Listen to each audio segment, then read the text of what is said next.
All right, we are live, and it is the My Part of Town podcast, our Wednesday night show. I always open the show with some premiering video. The premiering video for today is going to be from our Skitbags radio channel. It's an interview with rapper Matthew Nye from Florida. Matty Nye, the dope guy, super creative weirdo artist from Florida that's out here in LA doing rap in a more of a creative type of way. It's a super dope guy. So I'm going to get this cranking, and then you guys can check this out while we get warmed up for the show. Talk is going to start about 9 o'clock, 9:30, depending on when my guest hosts come on in here. Matter of fact, let me show my face. Where's my, oh, there it is. Bring it down. But my guest host will be in here a little bit later. Right now, I'm all just jumping in, finishing work, getting ready, whatever, right? Anyway, let's get into the video, and we'll check it out. Let's see what's going down in the Skitbags radio hood, and we'll get this show going.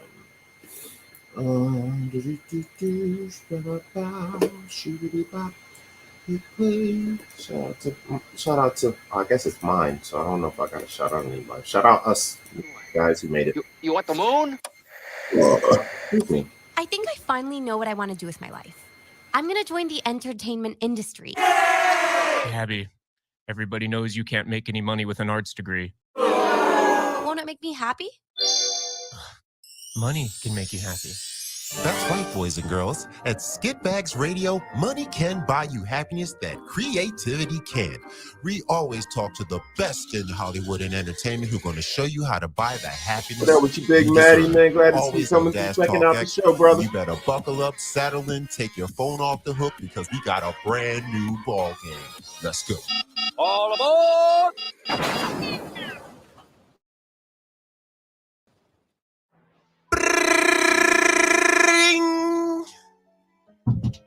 All right. Hello, kids. Welcome to class today. I'm your substitute teacher, Mr. C. This is my first time actually teaching at a synagogue.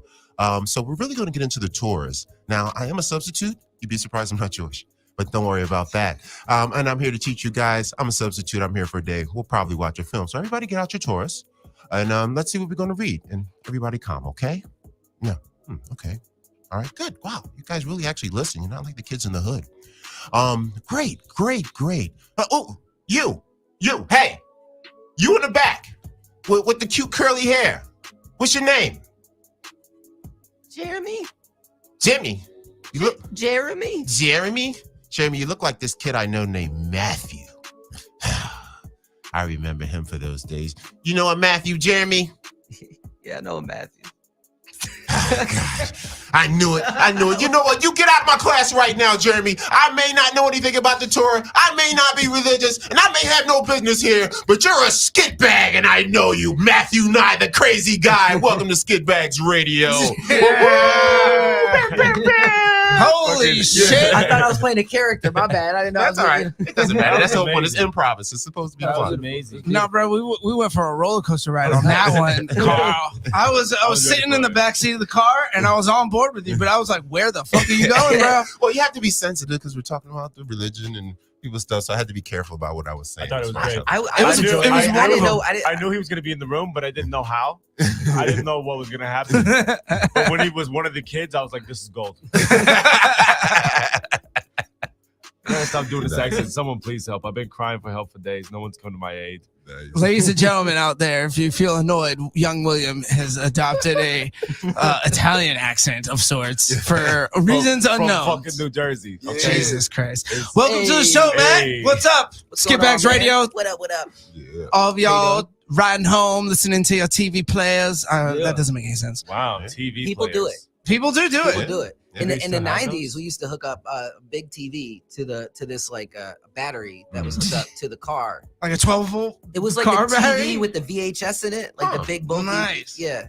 For road Wait, trips. are you serious? Yeah, I'm for road 100% trips. serious. Yeah, that's actually And they would just split the wires We and were put it broke. on the battery. That's some Florida and- shit. Yeah, Wow. exactly. It's in like a broke down Nissan Sentra that would go like Man. putt everywhere. So we just Yeah, had to put the TV on blast so we didn't have to hear it. You yelling guys at don't us. understand. Wait, Us what fucking you- Floridians are ingenuitive as fuck, bro. Yeah, man. My people Put a came over TV here. in the car. My people came to this Our country. people came from New York. the bowels of America to fuck up the rest of it. Oh my God. So Do you get embarrassed whenever you hear the Florida man shit? Or you just a little party? Is like, no. Are you Not at proud of it? Are all. you more I'm proud not. I'm not proud or Indifferent. embarrassed. It's not that I'm indifferent, but I have a reason. I have an excuse, and Okay. it's what we were talking about earlier. It's like most of the crazy shit that you hear about in Florida comes from people that got kicked out from all the other states, and they go to Florida. So whether you're not retired Floridians. and you go to there to die, and you're like the kids of some I like fucking that. other state, generations and culture mentality, or if you're like some fucking crazy child rapist, or something about the heat, man. The heat, just when you get that south toward the equator, heat makes you go a little bit more crazy. but Look you're at saying Mexico. None of the people, but you're not saying not real Floridians. No, there's a few. All right, I'll admit. 'Cause I know some Floridians. We got some inbred He fuckers said that there's a few. are real Some Florida. Floridas. You go said there's a anywhere. few. You basically, if you go anywhere inward from the water, like if you go inward from the ocean into the middle of the state, anywhere you'll find them. Yeah. Oh yeah. Yeah, it's like down south redneck. It's like swamp people, redneck Cubans. Hey, who you calling swamp people? I'm just saying, it is. It's like they're almost like the New Orleans, water boy kind of people. But then they got What are you talking about, boy? But then it's That's like what I'm talking pickup about. trucks. It's like pickup trucks and That's what I'm country a talking little about. bit. You know what I mean? And There's then definitely that. a city spin There's to a- it, and then you got the Latino aspect coming in. You know what I mean? See, From all that's the places thing. in the Caribbean aspect down Listen, there man, too. in high school, there were kids in camouflage gear kissing everybody on both cheeks. Like that was the culture. I swear to God. What are you guys, It's communists? weird. Because there was like beautiful Spanish girls everywhere. They kiss you on both cheeks. So you just Ooh. kiss. Oh, mwah, how you doing? Yeah. But like that wasn't redneck culture. Like the Yeah. dude with the fucking his dad dropped him off with a Yeah. fucking what's it called, the little rebel flag in the back and Yeah. the big old pickup, God and he help jumped. us All all. right, Dad, I'll go raise hell. And it's like, oh, how you doing, Lisa? Mwah, mwah. Like, That's that ain't your hilarious. culture, homie. That's Florida's a hilarious. fucking weird place, It's a man. melting pot, dog. It's got Pitbull. That just says That's enough. true. Yeah, there it I've is. been to Legend. Florida once, Yeah. twice. I And, mean, we have Trick Daddy. That's a better legend. Yeah, Because he's like Oh, Trick right Daddy's a good now one. still in a strip club. Like right Yeah. now, he's at King of Diamonds smoking a Mm. blunt laced with cocaine. Like, Yeah. fuck it. Yeah. Yeah. That's Bro, Trick Daddy. and so we got Plies, we Yeah. got there's some Plies is rated good. R. Fucking Tampa Tony's out Yo, now. we got that Matt. Shout out Nye. Tampa Tony. Yeah. Got pardon from Obama. Oh shit. They got fucking That's moving them hilarious. kilos. Got them pardon from that cocaine. Love you, Right. Tampa Tony. Non-violent crime. The old pardon. Anyways, I guess we should talk about films because we kind of should do that on the Oh show. God, where are we even? I know. I just hard segued. I hard. It's called Getting Us Back on Florida, Track. Cocaine. Movies. Movies. So Matthew here is a very esteemed actor, creative Ooh, in esteemed. many genres, but most recently he was hanging out with our boy Mickey Gooch Jr. And Jay Muse doing some work, right? On a Yeah. little film that just came out. Oh, a little ditty by the name of Madness in the Method. Shout out on Little DVD ditty. and for sale on all digital platforms right now. Yes, watch it. Give me a nickel. Give me a nickel. Buy it. No, dude, that was awesome, man. They fucking Mickey killed it. Jay killed it. Everybody killed it. It was just a bunch of killing, literally, and metaphorically, and a lot of killing in the. Why don't Okay, wow. since the movie's out now, we've talked a little bit about it, but we haven't Yeah. really gone into the plot or the details or really we any allowed of that. to? Yeah, it's out. Yeah, we can. We can play it Okay. now. Play it. Go see it. Spoilers. There, I mean, if you haven't seen it and you want to listen to this and I like, still haven't seen it yet. I wanna well, see it. we don't have to give like I guess How don't dare you? don't You give know the what? I think know it's, what? is it still You know showing? It's what? still showing at the theater. You It know still what? shows Now at the theater. now I'm just gonna came talk in out, a fucking New York accent too. You don't want to go see my movie? Let me Hey, tell you something, buddy. Hey, don't. Hey, Hey, hey, oh, hey. hey. Hey, listen here. The other week, I had to go take a plane. I had to go fly in a fucking plane, right? Yeah. And so when I go in the fucking plane, I had to buy 3 tickets. You could ask me why I had to buy 3 fucking tickets. Okay, why you have to Why? buy 3 fucking One tickets? for I me, wanna 2 know. for my fucking balls over here. Oh, Yeah, yeah, get the fuck that's out of right. here. The Big size of dollars. fucking melons. Okay, yeah, sure. Well, airplane seats at that fucking big no more, so that's nothing to brag about. Okay, maybe 20 years ago, It was you'd be first like, I got class. 2 seats for my fucking balls. I just have Now a it's like you really just got a window seat. Then All right, look, I got 2 cups and I Yeah, placed there them you in it go. with water because they've been sore lately. You know. oh god, I just had a mental image of like Randy from South Park with those giant balls hopping around on when they got that was flavors. awesome, man. Yeah, that's what That's you how I guys are see doing myself. on Delta. Yeah. You ever see the old movie Johnny Dangerously, where they have the ball, the testicle syndrome, and then they give like this had Michael Keaton, I think it was, or whatnot. Back in the day, it's called Johnny Danger. He puts a 1940s gangster, and it's like a spoof of 1940 Like, gangsterism. yeah, see, I can't. And he's like, he Oh, plays I like love this new that. gangster, and then it's a whole movie. Oh, it's fucking great. But anyway, Wait, what, during the the movie, they balls? have a documentary where it's like, oh, don't get to certain scenes. So they have a bunch of guys with giant testicles walking around in the hallway in white clothes, and like this little dude like leaning up against the wall because his balls are so fucking huge. Wow. Got to see Johnny Dangerously if you have. See that. Johnny Boom. Dangerously. Nice. Shout out to Johnny Everybody, Joe Dangerously. Piscopo was in it. I Everybody, gotta like list the movies all I the gotta dope, watch right like now. I gotta go see Once Upon a Time in Dude, Hollywood. I I gotta haven't see. seen that. Madison and Speaking Menace. of one of Oh, the yeah, you gotta greatest see Once comedy Upon a Time. movies ever, Ever. why don't you tell us a little bit about Madness? oh yeah, Yeah, I wanted to know more about this movie. The greatest movie. Oh yeah. So I forgot we were plugging Madness. Madness. It's a great. I It's figured on we'd it. get to it. You know. Yeah, whatever. yeah. For not, yeah. These things they occur naturally. naturally. It's a dope movie. First, shame on you for not seeing it yet. I will take the shame. You have friends that are in it. You know what? Yeah. So Hey, what's wrong with hey, it? you know, I'm fucking with it. I just recently even Yeah. found out that it was out.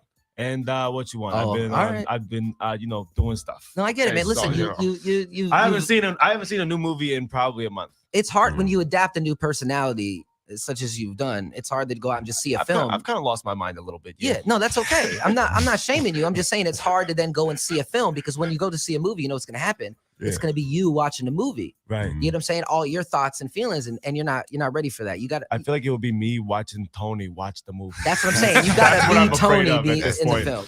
I'm scared. And that's like just go watch The 4 Good Fight. Okay, tabs but wait, deep. no, but seriously though, okay, so tell me Madness in the Method, like, like what's the basic synopsis? Like what, because this is the thing. Yeah. While it's shame on me, Devin has not made me see this movie. Okay. Well, then let's So go. shame on Devin. Let's it's go on, to Devin. it's on Why would you Anthony do- over why here. would It's you on do Papa such a Carlo thing? over here. My I apologies. post Why would you not online do all the time. Of course, I post. of course. I post the But events. these guys, you know, I we're all saw you at friends. the movie. Yeah, I saw you at the after party, the Yeah. first screening that you didn't go to, Yeah. and then I saw you at the filming. I didn't even. And that was I like the didn't next know one about after that. because I didn't Look see at it the that. first day. Look Went to the at that after party dedication. thing. Yeah, we and then did. I came back out a second Couple time. weeks ago. Look at that. When was the screening? It was at Universal Studios, like Couple on the weeks 5th. ago. It was like the Bro, 5th, we the held hands 6th, and the we cried 7th, that right you around weren't there. there. The 5th, 6th, 7th, right around that time that weekend. It's 2 weeks ago. Thug Yeah. tear.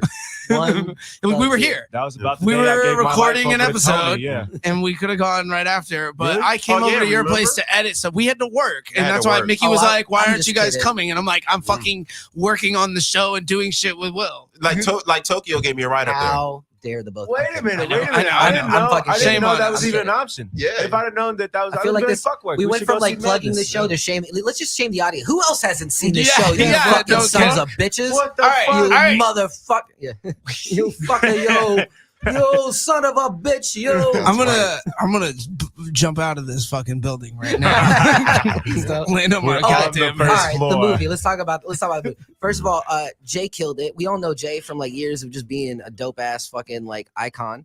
And like so now he made his own film and he kind of broke out of the character. We kind of I guess are used to seeing him play, which I'm sure like every actor, like you're always happy if someone recognizes you for something. Absolutely. And then if you get an opportunity to play something else, I mean, I'd rather be a typecast actor than a non-working actor. Right, But right. after years of doing something, you want to at least show like, yo, all right, you want to keep hiring me for this because I'm good at it. I make people laugh, fine. But at least let me show you motherfuckers I got something else. So I think this was his time to be like, motherfucker, look at me now, bitch. I can be real about this shit. And he killed it, dude. He killed it. There were scenes like, bro, like half the movie is funny. Like, I mean, most of it is funny, but there's like legit moments, especially if you're like a fan of Kevin Smith and you're a fan of Jay and you're a fan of like that time in film from Mallrats. I mean, even I mean, everything, all that shit, right? Yeah. Chasing Amy, all that. Then like to see them like have these real moments. I mean, you saw the movie, right? Like, Yeah, like bunch of times.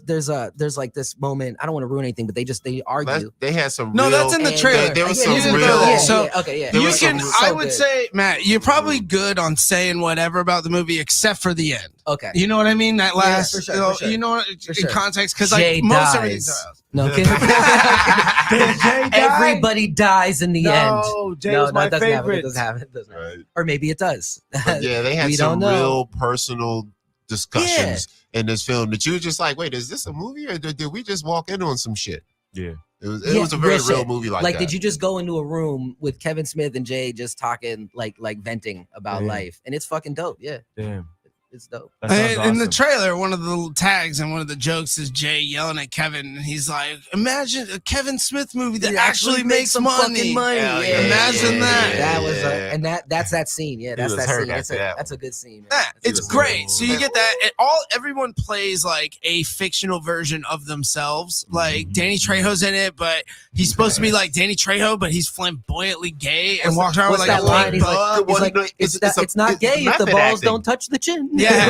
Right? And it was the method acting. The whole movie was that most of the people in the movie were almost in a method acting kind of scenario. Yeah. It Yeah. pokes fun. It's a Reality or not. satirical look at Yeah. Hollywood. So the premise is that Jason wants to become a serious actor. Like Tony. And he doesn't want to you be known as Jay from Jay and Silent Bob anymore. So he takes up method acting, and when he gets cast in a part to like, he gets like, has to go fucking commit a crime. He has to like Stanislavski actually go do it to get the acting part and to go to the audition and shit. So it's this projecting the storyline of him going through Hollywood and going through like these auditions and like having to go through all these different experiences through method with the excuse and the guise of method acting. Yeah. That's exactly And what dealing with it like the road to get there, like a typecast. Like the movie starts off with him in an audition, and he like does this dope ass monologue, kills it.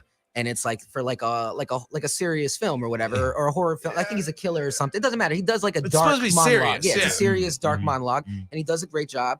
And afterwards, they're like, "Oh man, that was awesome. Why'd you read for that part though? We sent you the part for Smelly Joe or some shit like that. Like I don't remember the line, but like the pothead friend or the funny one." But like and that shit happens all the time. I mean, look at like what's like the movies that where like great comedic actors break out and you're like, oh my god, they're fucking great. You know what I'm saying? Like Jamie Foxx, maybe? Jamie Ray. Foxx, Robin Williams. I mean, there's a fucking huge actually, list. yeah. Jamie Foxx is a great example. Yeah, what? Because he started with the show. He was They it was Live in all this Color. He kind of- wasn't yeah, taken that's- seriously. He had actually made an 100. album He's way a back then great because he could example. always sing. He had been actually Yeah. doing Ray for about 20 years before he did that That's movie. real. They It's took, part the, of his so they took the stand-up. singing. Eventually, they took the singing seriously, and eventually, they took the acting seriously. He won a fucking Oscar. Yeah. So like, yeah, that's how it goes, man. And then what's that shit? I always forget that The Spotless Mind, the one with Jim Carrey, where he Eternal Sunshine. Eternal Yeah. Sunshine. Yeah, great fucking movie. Like he did a serious part. Jim Carrey. I mean, he Even Adam also Sandler with, Adam Sandler, yeah, too. what But was Jim, what was before that, dude, was like fucking Truman Show and like the Yeah. Majestic. Yeah, like those came out, and But that even was those, like even different. those had a level of like but still, yeah, Goofy, yeah, it's still physical. They didn't Yeah, want to bleed yeah. too much. You're right. Yeah. But what did you just say? The other one? Well, there's just another one with Adam Sandler, but they're Sandler, like yeah. these defining moments where an actor just does one where it's just not that funny. It's just serious. And they do such a good job that after that, you can still see them in comedies. You can still see them in serious movies. But you got to have that moment. Because the truth is, it's like anything else. We all pretend to be deep. We all pretend to be woke. We all pretend to see everything. The truth is, we see people for what we see them, and we judge them, and then we go our other way. And for the most part, that's what happens. Most people don't take the time to see people. So if you're used to seeing somebody make you laugh all the time, you're not going to think, oh, what about that Dustin Hoffman part? Maybe he could play it. You don't think about it. Mm. But the truth is, these are talented fucking people You know, that can do talent like a lot of different things. so funny you say it, 'cause I was just while you're talking, I'm thinking Robert De Niro with comedy. Great example. yeah. Like, you know, he was all about the hey, Will, Mr. over there, Mr. fucking New Jersey. It was all about the gangster life. You talking to me? Fucking idiot. Right? You know what? Devin has been so fucking rude to me all day. Okay, He doesn't like the he accent. shows up Is to that my what it is? fucking house. Look. He insults me in my own fucking house. I'm trying to make a fucking smoothie. He might just be worried. Smoothie's too fucking thick. When you know someone for a long time and they just wake up and they're like, "Nah, I'm from Jersey though." Like, hey, I think- like, Hey, nah, bro, you're I not. you know think- what? When I woke up like this, I was like, last night was fucking crazy. Okay, I don't know. This is where I am now. Yeah, I We're think all, he's just like we're a all part just of a little worried. Yeah, just a little bit of him I broke. think it's just funny that, like, honestly, like that we're talking about, fucking madness in the method, and like this character that I've created, like Tony, It's the same. is the same thing. It's like me being like, I just like recently took headshots and doing like all the dumb actor stuff I had to do again, just because I fucking hate doing it. Like, honestly, like I love. But I you did love, it. But like- Tony probably wouldn't have. Like, you're here doing a pot. Tony wouldn't have done that. No, Tony it- would have like been hitting somebody out there. Yeah, Tony's out on the street. Tony would have been fucking some shit Let me up. tell you something, okay? Tony's that fucking guy. No, Tony's here. But the point is, Tony's not here. here. Tony's here. Tony's here You because of are- the alibi for what Tony Tony's did at here. the Okay, Starbucks okay. across the street. You are That's why clearly- Tony's here. Tony's here. clearly speaking as Will in Tony's accent. Like if the words that you're saying are Hey, this describing fucking Will, guy. who Hey, is come on. Tony? But hey, Really, this is who what is I'm saying. Come on, who is Tony? No, I'm That's asking what- you, who is he? I'm asking me. He's Like, Tony. where did he go to school? He is Who am Tony. I? He's Tony. Who are we? Who Who the is- eternal we? are Who are the you? eternal That we? is the question. Exactly. No, I'm pretty. Wasn't that the I'm mom kinda from losing my mind Analyze for That? sure. Yeah, it sure was. I'm the constant looking Larry. Like, Yeah. wait, what? We all have coping mechanisms. Oh, that's my It's okay. jam. Joey. Yeah, it's just weird. It's just weird. But it's a thing. Like, you know, I'm just wanting to. I'm trying to. I think what I'm gonna do is, I'm just gonna start recording Tony doing stuff. You know, because Do it. I like it. I think We in should do a sometimes, thing. ladies and gentlemen, Tony's the fucking Hollywood man. breaks humans. And this is what this town does. It's a combination of stress, anxiety, I would say drugs. that's And pain. accurate. And pain. Yeah, pain. Lots of pain. Emotional pain. We all just want to become somebody else because to be us hurts so much. Yeah, it's Because pretty we're bad. constantly being rejected. It's just pretty bad. creativity. No It's one not- likes It's not you. even just like rejection, you know. It's just Creativity. the general, thing of existing. You know, just slowly driving us all mad. I you know, would madness. in the Is message. there some method to it? Maybe. Oh, Yeah. I think I love that title. I actually have seen Good the title. trailer several You know times. what's fucking hilarious too? Because Is like I love the title. I so jumped on much. board with this with Mickey and everything, and I had already written my movie Madness. Mm. So Oh, yeah, like that's whenever right. my film is Motherfuckers. titled just Oh, Madness. yeah. they took it. No, it's No, unrelated. they took okay. it. But I heard him talking the other think day it's when fine. we It's were fine. on We'll set. be Like, talking thank God around. Devin showed us that film Yeah. so we could steal that fucking title from him. There you I'm go. kidding. Nobody said that. It's not good enough for that. I don't know. They're just too Don't different. say that. It's very different. And we've talked about it here on the Don't show. But anyways, it's like we would be self-defecate. talking around the office and just throwing it around and be like, Defecate wait a on minute, us. we lose track. Which one are we talking about? What's going on? Oh, like which yeah. madness? Which- Yeah, we'd have to. Madness? Oh, Madness yeah, not that madness. madness. The other madness. So this M&M. madness. That Jay's madness. M&M. Can I have some more of your spiked coffee? What are you Right? talking about, spiked coffee? This is Yeah. water in a Yeah. thermos. Hey, you can edit it out.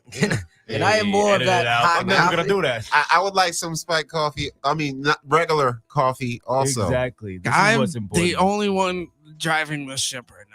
I'm not driving, so I know. It's awesome. I catch those little That is scooters. It's warm, hot isn't it? coffee. It's hot. It's still hot. That's a good That's thermos. amazing. love So the this bottle. really keeps it hot this long. This is It's a good what is thermos. it? It is That very actually, hot. that thermos is not a gift, but something that It's your thermos. I You brought your borrowed- thermos. It's like vagina colored. It looks like you stole this from a chick. That's Alyssa's. Oh. Alyssa Brayboy, the girl who runs the mix and serve with me. That's hers. Oh, that's sweet.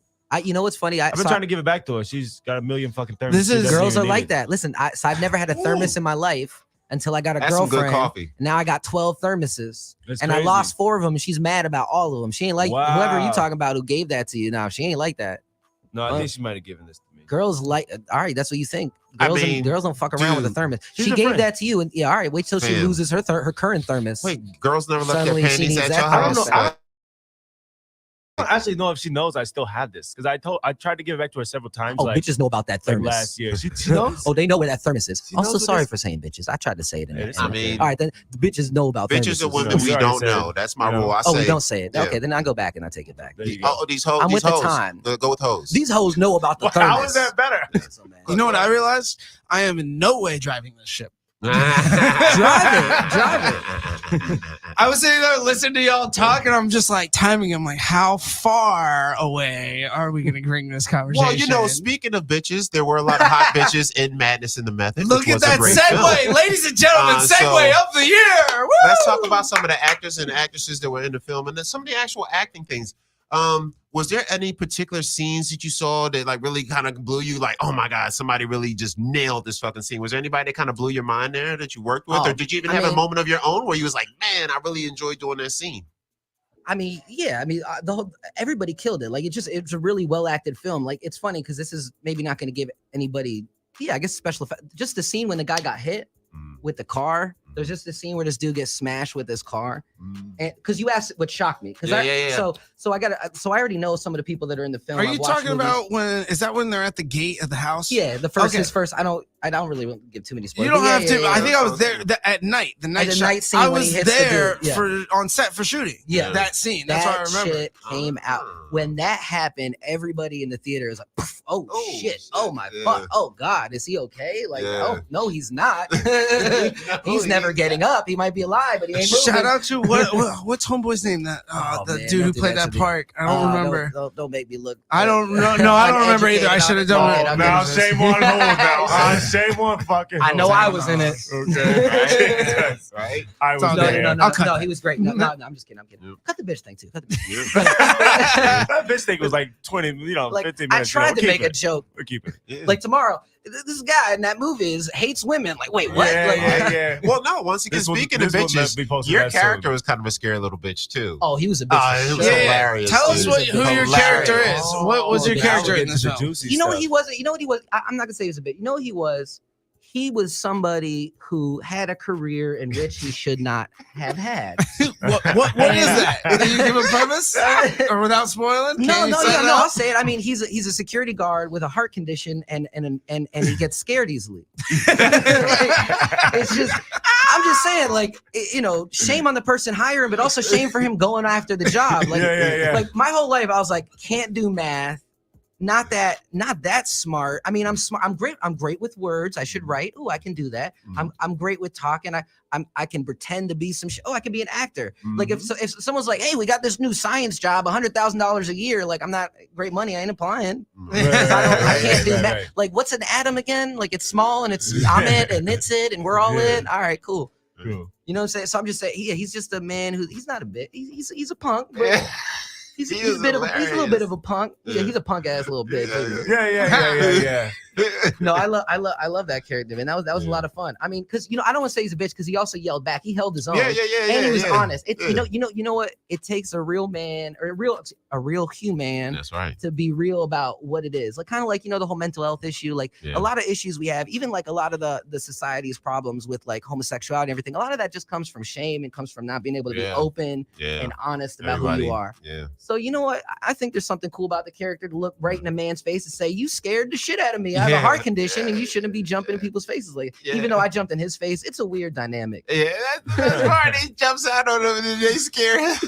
Also, I gotta see this, man. Hilarious, dog. How long was your time on set? The day of filming. Was it just one day? Yeah, it was one day. So basically, I'm in like 3 or 4 different scenes, but it's all around this house, and because I'm the security guard of Jaime Camille from who's a great actor and is fucking hilarious too, and so I'm playing his security guard, and so I'm at the crib, man. So it was all one location. So it was like that was the place up in Eagle Rock. Is that where you guys filmed?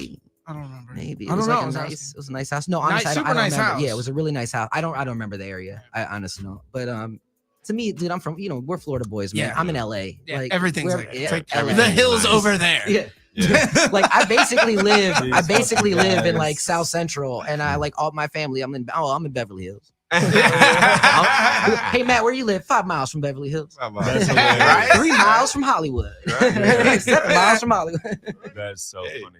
That's LA. It ain't a lie. Right? So what got you out of Florida and into acting and out here? Tell us that journey. Take us back. The whole journey. So I've been acting my whole life, dude. I've always wanted to do this shit. I was in plays growing up in school. Like, Did you do musical theater or just straight plays? No, I never really had I was in musical plays, but I was in when they were singing. I ran to the back. I couldn't sing that well, and I didn't dance that great. But it was more acting, more like serious plays and shit like that.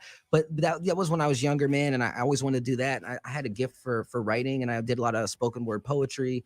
And we did a tour for Darfur back in the day, like going around and all. Yeah, so like I was really. Where did you do spoken word at? Just Florida. anywhere? Florida, Yeah, but just Florida was my base, but we toured the South. I mean, venues, just we went up towards Jacksonville. We went up to New York. What kind of places do you play when you do that though? Oh man, like poetry is kind of a scene. It's kind of like it was slam poetry. Like there's big events. Like there was the Southern Fried, and there was I know some. Do you know Ben B the Truth? Probably. Ben B. Probably. You might. He toured. He was a part of Southern Fried. Dope. Yeah. So I did Southern Fried a few years. I mean, Southern Fried's been going on way before I started, and it's been doing it way after. I mean, it's been around for a while, but it's great. I saw it when I came up doing poetry. It was with a few cats. This one dude, Will the Real One, was like big around the area, and I was kind of following around him and learning from him. And then he unfortunately he was murdered. And kind of just fucked up the whole scene out there. And I was doing the thing was I always wanted to do acting. I always wanted to do poetry. But I was always kind of just a funny dude. I always made people laugh. Like whenever I was going places, it was easier for me to make people laugh than make them cry and shit. And so I got tired of. I felt like with poetry, we all wanted to change the world. You know what I'm saying? I still want to change the world. We want to make the world a better place, but like, it's hard and like, it's hard. It's hard. It's hard being emotional about it all that time. Well, like, also entertainment has a bit of ego, and ego has a bit of wanting to be successful. And it's hard to, when you're still trying to make it, you can't really change the world. Like when you're still trying to make it, you can inspire people that might have the ability to change the world. You might be able to spit a dope ass poem, and maybe it's heard by the Rockefeller's great granddaughter, and she's suddenly like, you know what? My family was wrong. Black people are cool, and maybe we should help out Africa and stop stealing all the resources, and maybe we should, help the world instead of plummeting it into a darkness and vacuum of Satan, hell, horrible pain and plunder. But awesome. no, but like Russia is like Tupac, right? Pac once said, this cocky ass bitch once went up to Pac, I was like, what are you doing to change the world or some bullshit? And he said that one of the dopest shits he took the dopest, longest shit. No, he just said some really dopest, longest shit. Tupac. Get it on record. No, but Russia, he said some of the dopest stuff I ever heard in response to something like that. And it actually kind of motivated me to move forward in what I wanted to do. And he said, look, I'm not going to change the world, but I can guarantee you I probably will inspire the person who will. Yeah. And there's some real depth to that. And like, honestly, if we all do just a little bit better, the world would be a lot better. Right. So anyway, I was doing the poetry. And I was going around and I was worried about all the problems in the world. And I was fucking learning about every issue. And we were going to places and meeting with victims. And like, we did like just a really amazing shit. But at the end of the day, nothing changed. The people that caused the problems were the people that paid for the fucking poetry night promotion. So it looked like they weren't part of the problem. And it was just a big circle and nothing happening. Then people wanted to be egos. Def Jam poetry came out and everybody wanted to be famous. And for me, it was just, and I'm not dissing poetry at all in any shape or form. I'm just saying that for me personally, I thought I could make a bigger change in the world by making people maybe forget about their day and just laugh for a minute and have a good time. And I'm better at that. I'm a great lyricist. I'm a great writer. I can write some shit that'll make you cry, but I'm naturally funny. So why not take my good talent of writing and make you fucking laugh? Because life's hard. You might have been through some shit. Maybe because I made you laugh today, you don't go home and do some shit that makes the whole world fucking sad. You know what I'm saying? Because we're all like, like half the shooters have to, like, some people like just watch TV and get your dick sucked. And like, it's hard because some people don't have cable and some people won't suck nobody's dick. And it's just like people out there doing bad shit. So I'm just saying, so my philosophy became, let me stop reminding the world how shitty it is, because we see it everywhere we go. Every time we turn on the TV, every time we walk outside, we see it. We have friends. We see it in this microphone that you're talking about. Boom, Right look, exactly.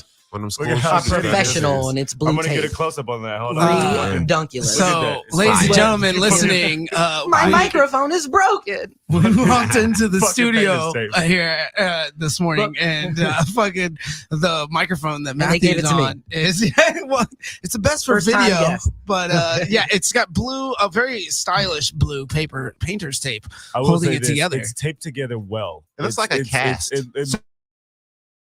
Somebody went ham on that, But I anyways. mean, it's working for me, and it gives it color. And It does give it's a nice contrast. have As you blue on. fucking hold on, as you rock a Pac shirt, by the way. There you go. Good job, man. Wow, that's a dope shirt. Dude, man, I was gonna My resonate with you inspirations. and What's up, man? agree with the point about comedy, because Yeah. and this is one thing that we talked about when I was with Bert last year.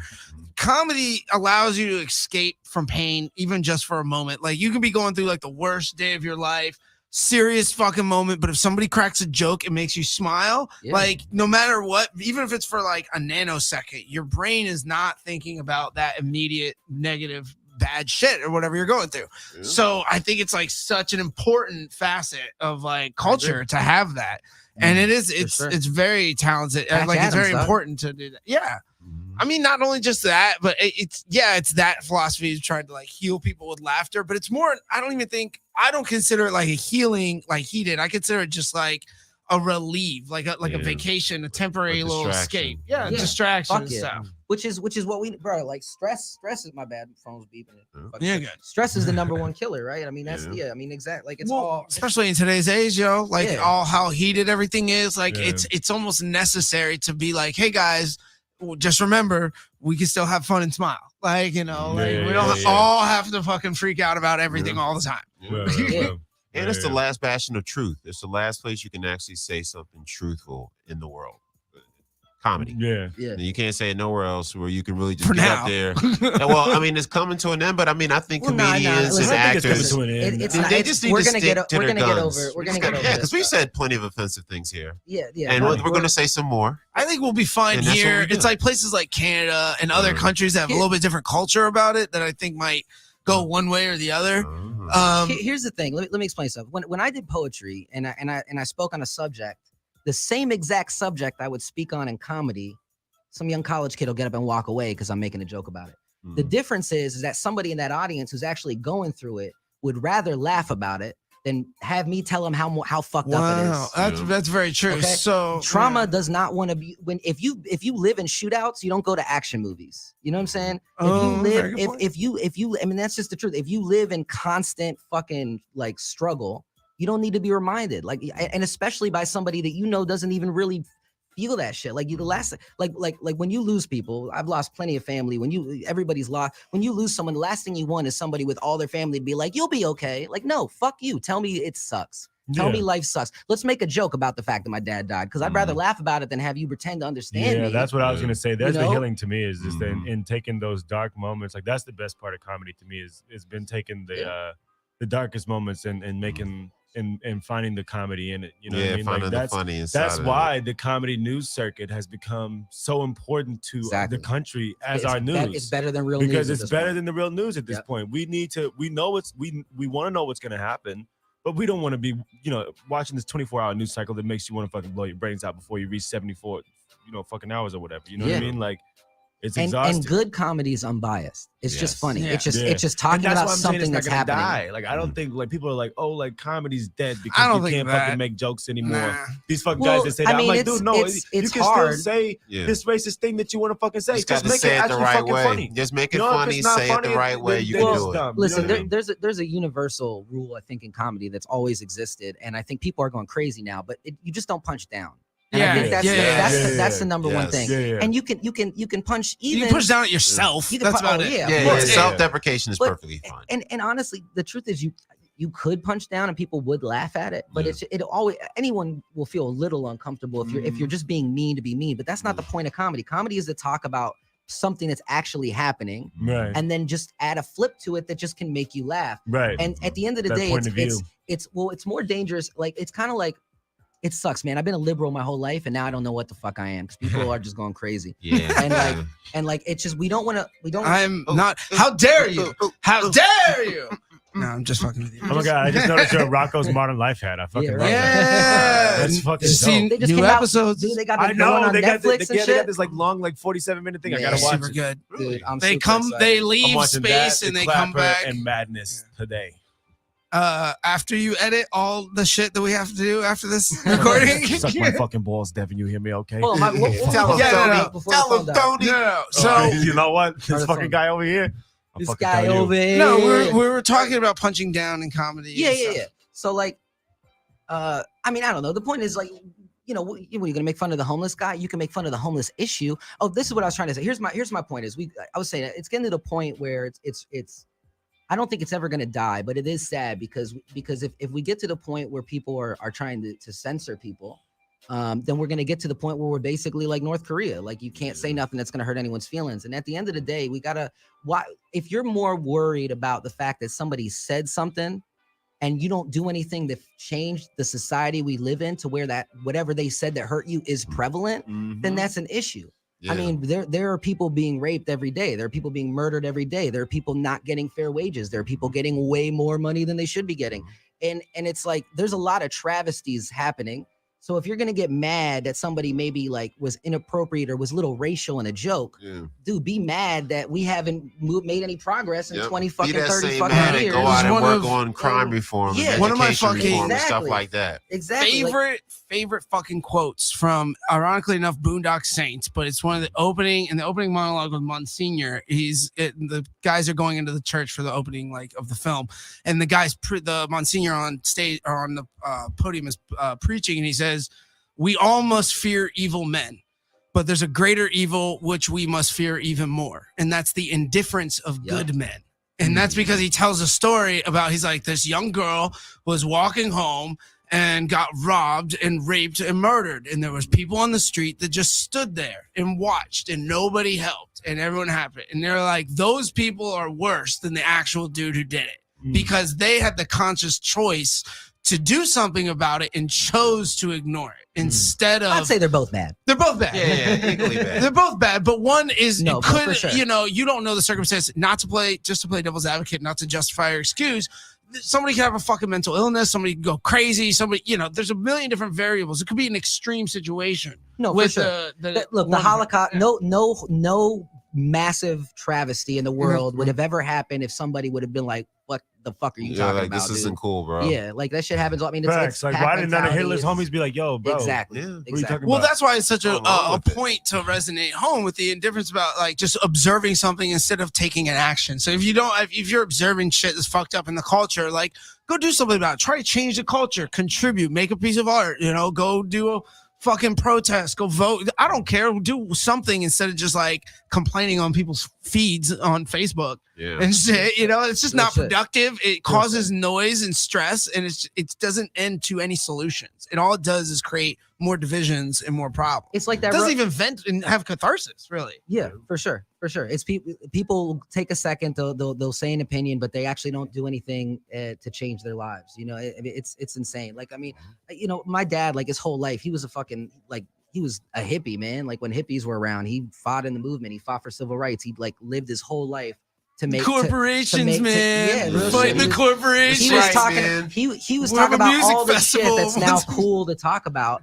And what's funny to me is that people now, it's like you walk down the street and you'll like hear like, yeah, oh, you know, I just think it's ridiculous the system, the climate we're in. And I look at her fucking Fendi purse and her nice shoes. I'm like, homie, where's your dad working at? Like, Yeah. I'm sorry, like everybody is so full of shit now that is why comedy is having a problem. Is because people are so full of shit and their buttholes are clenched so tightly that if you say something that makes them laugh, their buttholes open up and all that shit will fall out, and you'll see how full of shit they are, and they got to keep that asshole real tightly sealed. You know what I'm saying? So you can't make a joke that might make them laugh because then you know they'll see. Like, I don't know. I'm just saying. We need to put some fucking X-lags on this culture. Yeah, exactly. This culture needs some X-lags. Open up that fucking colon. God. Let it flow. That's a That'll cool be a comedian shitty name. That's a I'm just saying, good think we comedian name. literally live in a world where hardly anybody will share like a news article in like Chicago or something, Yeah. but everybody will jump on a comedian for saying something. It's just crazy that you'll get mad at an entertainer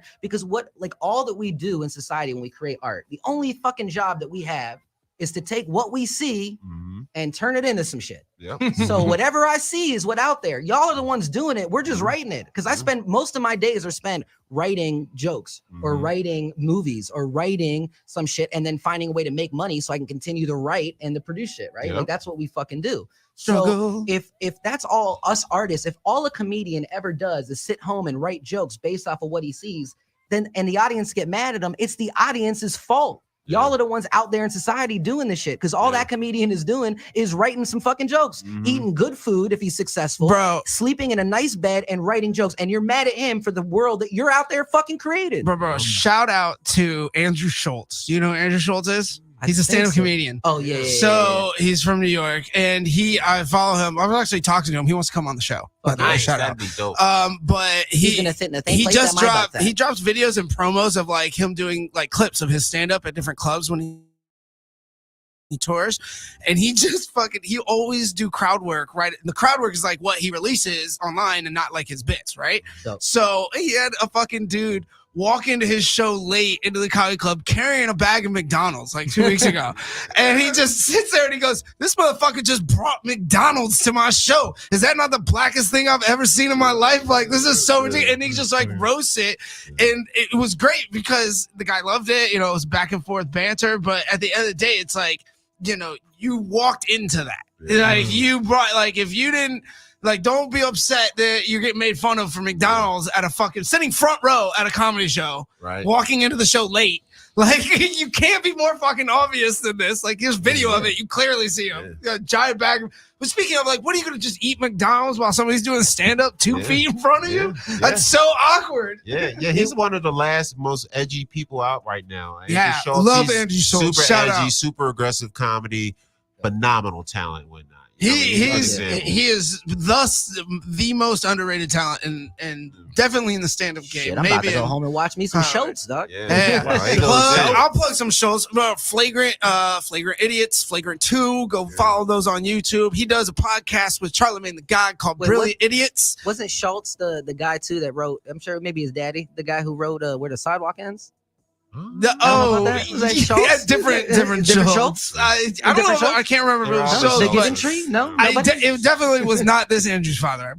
He wrote a I'm poem like about- 90% sure. It's like, oh, is Do he you cousins with remember that Sergeant book? Schultz? I do, yeah. Where the side was black and white. Where the It sidewalk was like, ends. yeah, it was a bunch of like random poems. Like one was a poem about Captain Hook complaining that he couldn't pick his nose. Yeah, I loved it. It was hilarious. It's dope. Great. It's very dope. It's cool. It was almost like it was like a modern day version Dr. Seuss type of thing. Wow. Yeah. Anyway, so what happened after your slam poetry? Oh shit! I forgot we were talking about my life. Yeah. We were talking about your so I life. That's called transitioned- getting us back on track, part 2. All right, so basically, I was Is doing it poetry only for part years. Oh, there are many parts to this story. Yeah, there's many parts. We've been I taking some journeys here. we're a little AD. I mean, I don't know about y'all. I'm ADD as fuck. So you know, yeah. So is our audience. This is good. perfect. Then welcome to the madness. For the kid in Iowa. That's right. So all right, so basically, yeah. So I did the poetry, man. I transitioned to doing more comedy. During all that time, I always was doing acting. I was always acting wherever I could, and I'll go back over here. I was always acting wherever I could. Yeah. And you know what I'm saying? I'll wait. No, just go. No, so I'm fucking with him. I'll fucking wait. I said I'll wait. I want to talk to you, man. No, but basically, man. So yeah, so I started doing the poetry, started doing all that shit. Throughout all that time, I was always acting, always had an agent, always was, trying to make it work back in Florida. And then, yeah, man, like that's kind of what it was. Throw in the bag. Like my, yeah, I was always in some shit, but like I worked for years to get this like talent agent to like know who, I mean, or not agent, this casting director to like. So explain that process to the kid in Muskegon, Oklahoma. How do you go about getting an agent and a talent agent? And what's that process like? And do you got like, is there any dick sucking going on? Like, what happens? I mean, I'm sure there dick is some. sucking going on? I mean, metaphorically probably, and not so. I mean, so first of all, if someone's on some real shit, if someone's like on that level, remember that like there's so many people in this world, and there's so many people in this business, and there's so many. Like you never have to do anything that you don't want to do. You might miss out on an opportunity because that opportunity might be tied to some terrible people that are involved in it. But there's going to be more opportunities. So like, if you ever feel like, if anyone's, and that's some real shit. If someone's pressuring you on that level, like you'll be all right. I mean, if it's like one of them like big level motherfuckers, hopefully we got rid of most of them. Right. But I mean, shit. In that case, like I don't know if like I don't don't know. know. That. If, So like, question, yeah, I'm sure if they're out there. Transformers I'm 6 was sure coming they're- out next year and they had you at breakfast and some guy's like, hey, you know, I'll put you in Transformers 6. Here's the contract. All you got to All you do gotta is suck some swirl a dick? couple times. all I I don't do is know. suck some dick. You know how hard it All I is gotta to do make is it in suck some Hollywood. dick. All the auditions, You know what? Think all of it the like this. letdowns, Listen, all the listen. turn downs. At the end of the That's day, I don't know. everyone does. At So- the end, listen, no, at the end of the day, That's an man, easy I no. feel like the reason, right, exactly. If It's because I if just you don't have like a, sucking dick. I mean, if it was a Of pussy, course I- well, if it it's was not- eating pussy, it's that'd be a not- different it's I don't discussion. even never want to that eat. easy. Listen, Come on, I you don't think- even want to eat pussy I that would I say- don't want to eat. Well, I'm You know what I'm saying, saying? what You I'm would saying do it, is, though. if the lady was hot, I Well- would say, listen, don't give me that contract for that. I am gonna eat your pussy because you're hot, Yeah. but I don't. I But don't why wanna are you earn assuming that part. she's Well, hot? Like people what? who ask you those you know. questions Like, are what- never what- attractive. Oh, yeah, like first of all, Yeah, you got a good point. What are you I talking couldn't about? fuck somebody. I couldn't fuck somebody So- not attractive. Then it would ruin the whole thing. Yeah, I anyways. guess So that's the point. The point is it doesn't matter attractive level. If you don't want to hook up with something, if you don't want to put your mouth on a pussy, you ain't got to. If you don't want to suck some dick, you don't got to. Yeah. Like, but at the end of the day, like that's a part of life, unfortunately. Like that there is people that take advantage of power. Absolutely. Have Like, you ever that had shit- anybody ask you anything weird? Yeah, man. Is that how I'm you in- got I'm in Iron Man Holly- 3? I'm in Hollywood, dog. I say had to eat ass. so much ass to get an Iron Man 3. No, listen. Right? Do you know? Listen, can I? No, but I'm gonna be honest. I'm gonna tell you guys some real shit. The whole concept of, oh man, you know how much dick you have to suck to get to Hollywood? That's metaphorical dick, homie. If Yeah, all it well, took, for sure. if all Yeah. it took was one physical dick to get to So Hollywood, many people would we'd all be in sucking, Hollywood, taking baby. loads in Like, the I'm just fucking saying, jaw. there is no dick that you can suck. Like all the people that said they blew that fucking scumbag Weinstein? How many of them do you know? Like And- 3 Okay, out of the 50. out of the 50. And they were those 3 were already making a name for themselves. So like at the end of the day, bro, like You don't have to do anything. And just being in this business is sucking dick, bro. Just having to like life, being in at work is a big bag of dicks in your fucking face. If people disrespect you and you can't respond because it would hurt your livelihood, that's a dick sucking. That's sucking dick. So we're all sucking some dick. Yes. Did I suck dick to get in the Iron Man? Do I look, bro? I'm from South Florida. You know how many beautiful men are there? If somebody was looking, listen, I'm gonna give you guys a great look at movies and TV. If they're really good looking and really not good, they really suck some dick.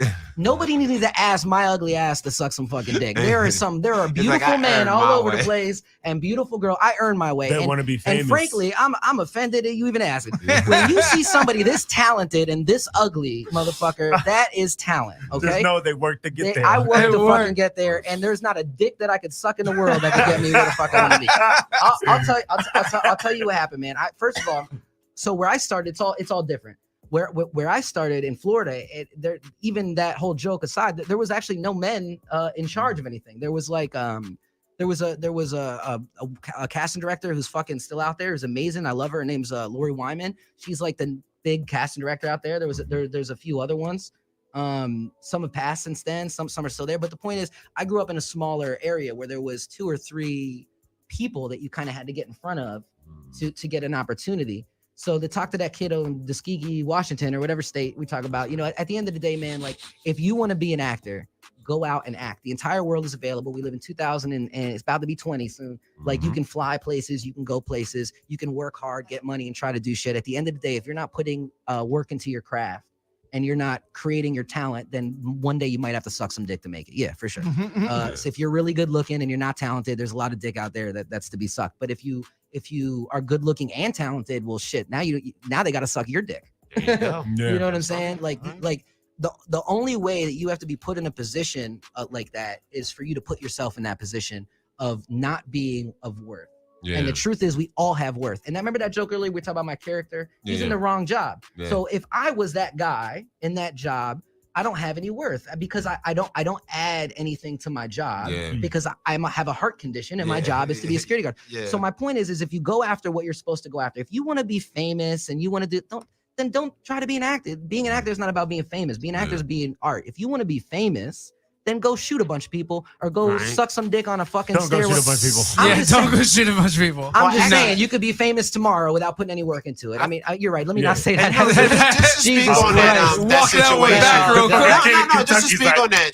The school shooter situation, we need to bring art classes and the creative stuff back to schools in elementary so these boys have an outlet as young men so they don't play with guns. That's some real shit. But there was a point I was saying, again, people could get mad that I made a shooter joke, but at the end of the day, it's the society that we fucking live in. Okay? No, I don't think people are gonna be mad at that. I'm worried about the actual dumb fuck going out there and hearing it and being like, "Oh, I'm justified." Well, Matthew said, bro, like that. Because no, here's the reality.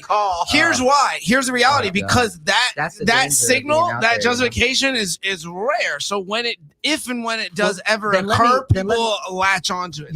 That's the only thing. No, you are right. And that's the problem too in this world is a lot of times we assume that the world is as intelligent as we are. So I'll make a lot of assumptions. Assuming that people are going to get the joke. So let me explain myself here for a second. Please explain to me. My point is that if you decide you want to be an actor, which is one of the hardest, most unlikely, impossible things that you're going to be successful at in the entire world, and to add to boot, you happen to be good looking and you think you deserve it because of that, or whatever. My point is, if you don't feel like you need to put in effort and time and practice, also if you weren't even born with some type of talent towards it, there's a reason people become greats and are good at what they do. So my point is, if you have the mind state where you're like, I'm gonna go to Hollywood and be famous and I have nothing to show for it, no talent, no direction, that's as dumb as wanting to be going out and shooting a bunch of people to make it famous. That's my point is, you have to be a complete dumbass. And a lot of people in this world, in this like town, there's a lot of people, you can look at someone within 2 seconds and you're like, oh, that motherfucker from Idaho, that chick just came out here trying to be famous, never did an acting class, don't know nothing. And you think a wolf sees a sheep and they go for the sheep. So stop being a fucking sheep. Like if you come here and you know about the business and you are talented and you've put time and effort into being, and somebody says, well, you suck a dick for a part, first of all, if somebody asked me to be in a movie for them at this point in my career, I don't think, oh my God, thank God I'm being allowed to be in this. Yeah, I think you lucky motherfucker. Yeah. You got me You in got this me. fucking Got some shit. talent up in So here. how much are you gonna pay me? Or how good is this fucking project to where I want to be on it? Yep. Yeah. What flopping dicks out? What the fuck? I don't want to suck no dick. Put that away. What does that do? I got talent. I am gonna add worth to your motherfucking project. You feel what I'm saying? And if you don't feel like you can add worth to something, then you're gonna feel like everyone's doing you a favor, in which case you're gonna suck all the dick in the world, metaphorically and not metaphorically. Mhm. So my advice in that situation is, for me personally, I was in acting classes since I was a fucking baby.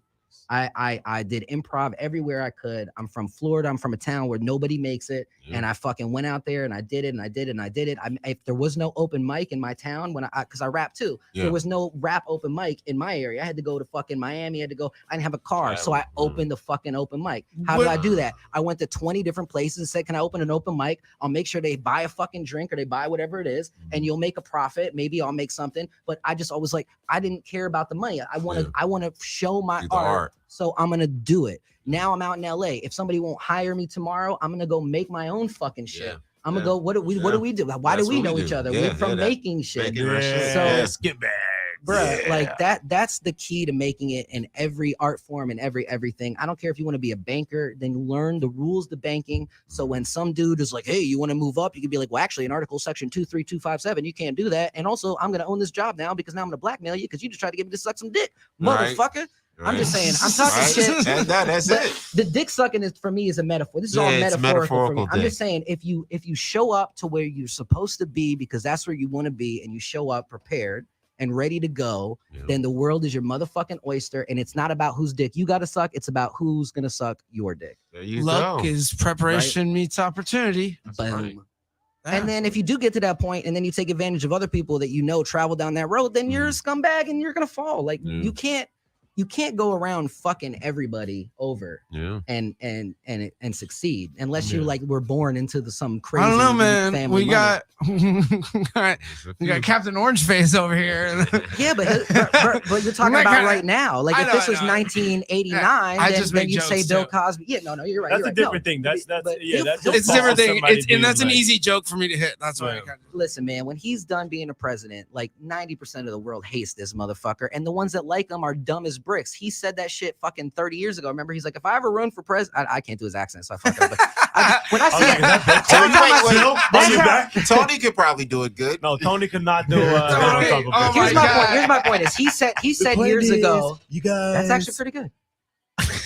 It's gonna be great. It's gonna be. I was no, like, I got afraid. I was like, oh, I've already been stuck in Tony. If I I get thought- stuck in Donald Trump, I'm I'm sorry. fucking killing myself. I hey, swear to New God. York, Jersey is My good. bad. I thought you were doing Victor there. No, but hold on. Oh, I'm making No, a we're good not point talking though. I about think that I'm making guy. a good point. What I'm saying is that like right now he's winning. Good for him. You know, like Charlie Sheen was winning a couple years ago. Then it turns out Charlie Tiger's blood was Sheen's AIDS. still So winning.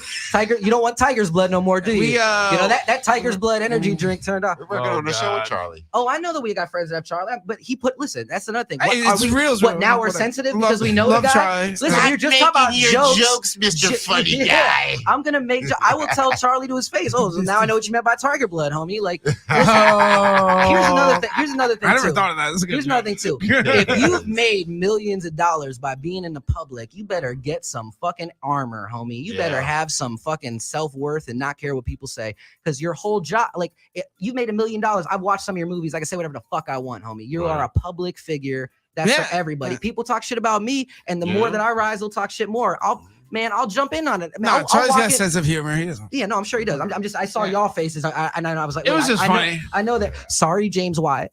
Scott. James. James. That's James and funny. Nick, shout out. That's funny. Shout That's out to funny. Holmes. Oh, that's funny. No, man. James is like, why you bringing my name Yeah, into exactly. this? Why the fuck did you name drop me during Because I'm this just shit? saying, bro. Because I'm God just damn saying, it, you guys. Corner everybody. I'm just saying that if you're winning now, you can win all you want. But if you're not that great of a person, okay, then you're gonna fall. You know, for example, when I lost my dad, I lost a lot of people. I was in a hole. I would have fucking killed myself. But I have been loyal and real to my friends that I've known since back in the day, to my little family. We call, little shout out to the fam set, you know what I'm saying? Fat Boy T, Mezzy Wezzy, my boy Turtle, you know what I'm saying? My brothers. Anyway, my point is that Everybody's got a turtle. I've been good to certain people my whole life.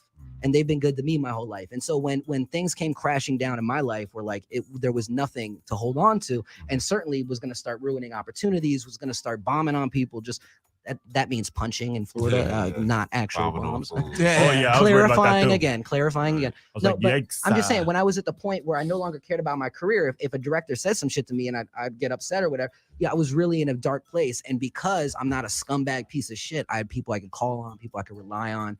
And maybe it wasn't the people that I originally, the people that I normally relied on passed away. But anyway, my point is that when you're fallen, if you have nobody to grab your hand, what have you done? Where have you been? What's been going on? Yeah, for sure, real talk. So that orange fucking floppy haired piece of shit motherfucking cracker ass fucking cocksucking motherfucker.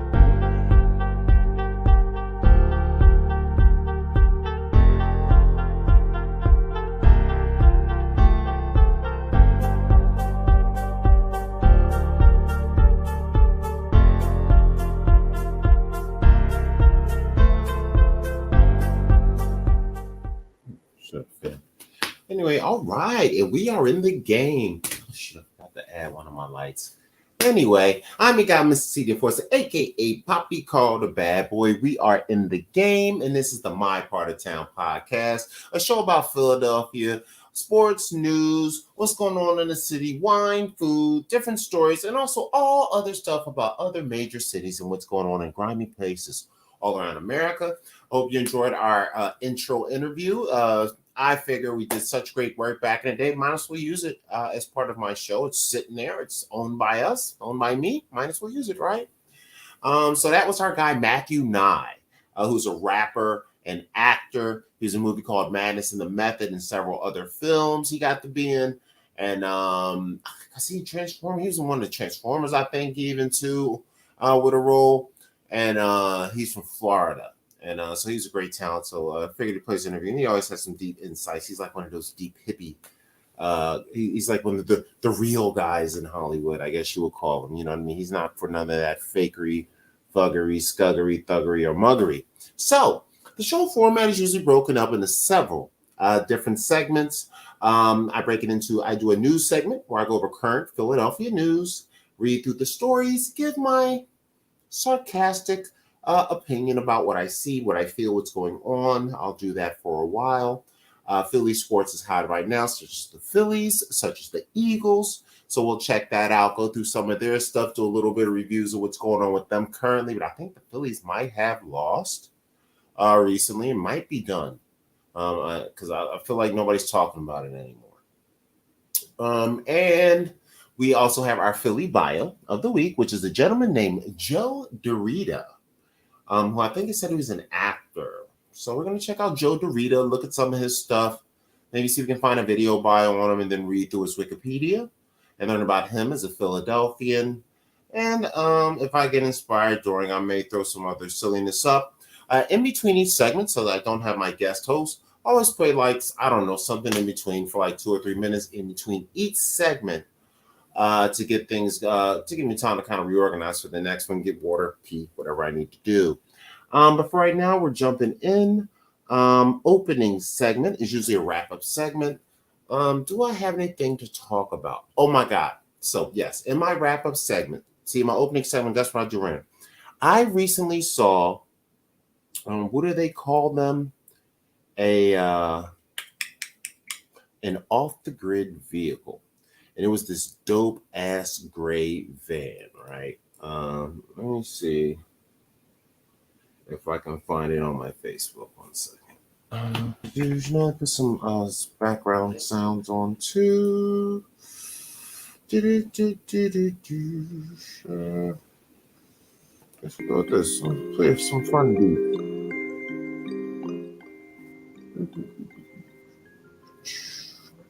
All right.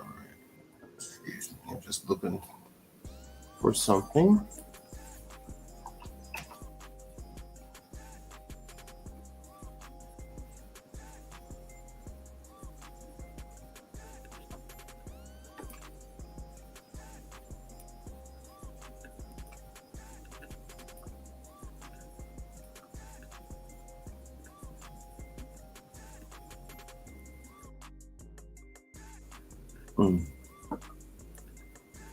All right. Anyway,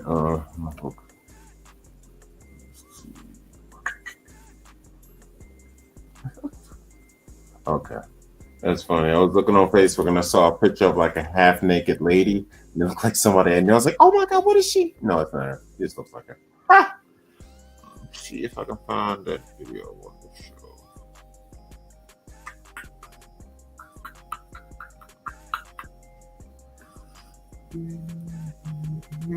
Sorry, guys, taking a minute here. I say there, boy. I should play you guys one of my videos from my millionaire coach, homie. Put you on some game. I can't find it. Huh. I thought I had it on. I guess not. Son of a bitch. Alright, I can't find what I'm looking for.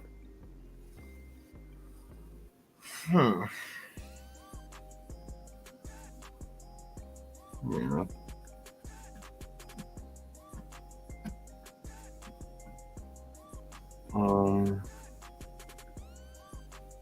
Where else would it be?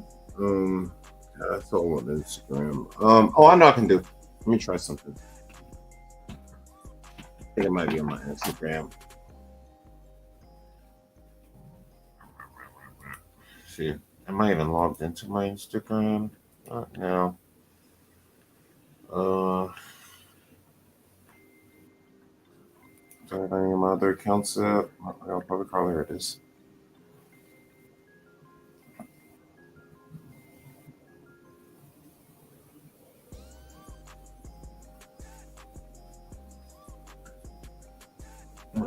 So I think I found my thing now. 1 second, guys. I'm sorry here. Taking forever. I think this is the video. Okay, so here's my video from last night when I was out and I saw this guy had one of those off the grid trucks. I didn't shoot too much video of it because I didn't want to be too intrusive. But I think these things are really, really cool, man. Let me just.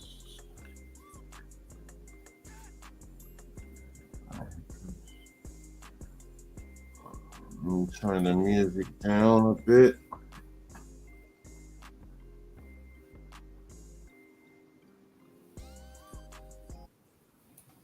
There you go. All right, so this is on my Instagram, but this is me. I was coming from a show last night, a comedy show out in Hollywood, because I be doing Hollywood shit, my niggas.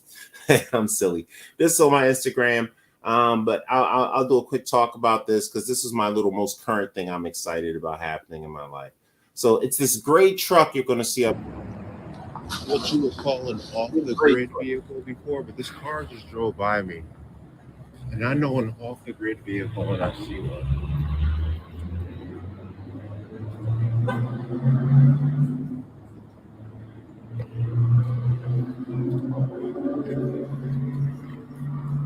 Dude, I gotta ask, is this one of these off-the-grid deals? Yeah. It's fucking sick, bro. Thank you. Fucking sick, man. How much did it cost for all of this? Oh, not that much. She has a lot of miles on her, so I got it for like around 20. That's a great fucking deal. Solar panels? What's that? Solar panels? One solar. Even still. Yeah. I installed the sink myself, but it doesn't have like a toilet or anything. Like it just has like a portable toilet or whatever. I saw you pass by. I said, that shit looks so dumb. Thank you. Stuff. And I'm not going to film it too much to blow your spot up. No, I really appreciate it. Thank you so much. It's really cool, man. Keep up with it, dog. Thank you. Have a great night. I love you. Yeah, thanks, brother. Cool stuff, man. Yeah. That's my most recent current thing. I actually got to finally see like one of those van life things in like real person in like the city. Like somebody actually like having like the full hookup on a truck or an SUV or something that's gutted on the inside. It had this big black box on the back. It was obviously like a power thing. He said he had the portable thing, which probably means he has a compost toilet in there because those ones are too dope. Nobody gives you that truck for $20,000 with all that. And I could just kind of tell it's obviously something he likes to go out into the desert. You know, he probably has the internet, which is Starlink. and whatnot. So anybody that's in the van life, you know, matter of fact, I'm gonna type van life in the comments because I like van life. Hashtag van life. Man. I wish I had the time to organize something, a bus or a van or something, like because most people are trading their full homes toward me. I like kind of having a stable roof. So me, I'd like to be able to keep like a cheap apartment that I can pay rent on while I'm gone and shit. Maybe even let somebody else stay there and sublet it while I'm gone. So if for some reason I do got to come back, I still got like a home, a ground home headquarters. You know, somebody could steal my truck or my truck could blow up or I don't know. What am I gonna do then? Sit in a hotel? Nah, I'd rather have a place I can go and keep stuff. My home would be a automatic storage facility for like my important things, like my birth certificate or something else like that. So even if something ever happens with the car or the truck, I can always come back to my crib / joint, chill, get myself together, find my stuff. But I don't know about the full joint. I think I would have to have like, you know, you basically have to be rich to really enjoy it. I just can't picture making 40, 50, 60, $70,000 a year like the average American and then living in a truck or a van. It's just like, fuck, man, you got to really like to travel. Cause I guess if your whole plan is like, hey, I'm going to go to every state in the country over the next 2 to 3 years because I can work from my van. If you actually get in your van and do that shit, more power to you and whatnot. But if it's just like, yo, you just in Philly and you just didn't get an apartment and you're just like living in the back of a car or something with shades on it, like, fuck that. That's not what I'm doing. I get it. That's a little too gangster. I need like some, like I even spelled it wrong. Bam, like I put BAAM. Look at me. See, that's how you know I don't do it. Because I want a house and a van, nigga. That's me shit. Let's see if I spelled it right this time. I think I spelled it right this time. The van life is hype. So I saw that and I thought that was pretty cool. Oh, we got Mr. BAS sneaking up in the spot.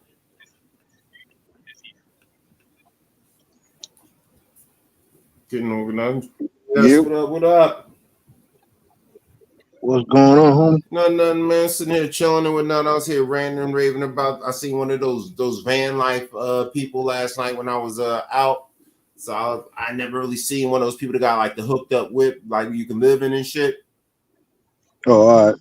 Yeah, I'm gonna be all right. Yeah, yo, this shit was real hard. It was like this big ass, like suburban looking gray joint, rims and shit. Yeah, but it was huge, and then he had these boxes and shit on the side. And I was just like, hold up. And I had to pull up on him and ask him. He's like, yeah, this one of them Jones and whatnot. So that's like the new apartment nowadays. Like since people can't really afford to get houses like back in the day, it's like that's either that or like you got to move to some small ass town where shit is mad cheap. You know what I mean? So what's going on with your side? Man, you already know, man. Another day. What's up with you?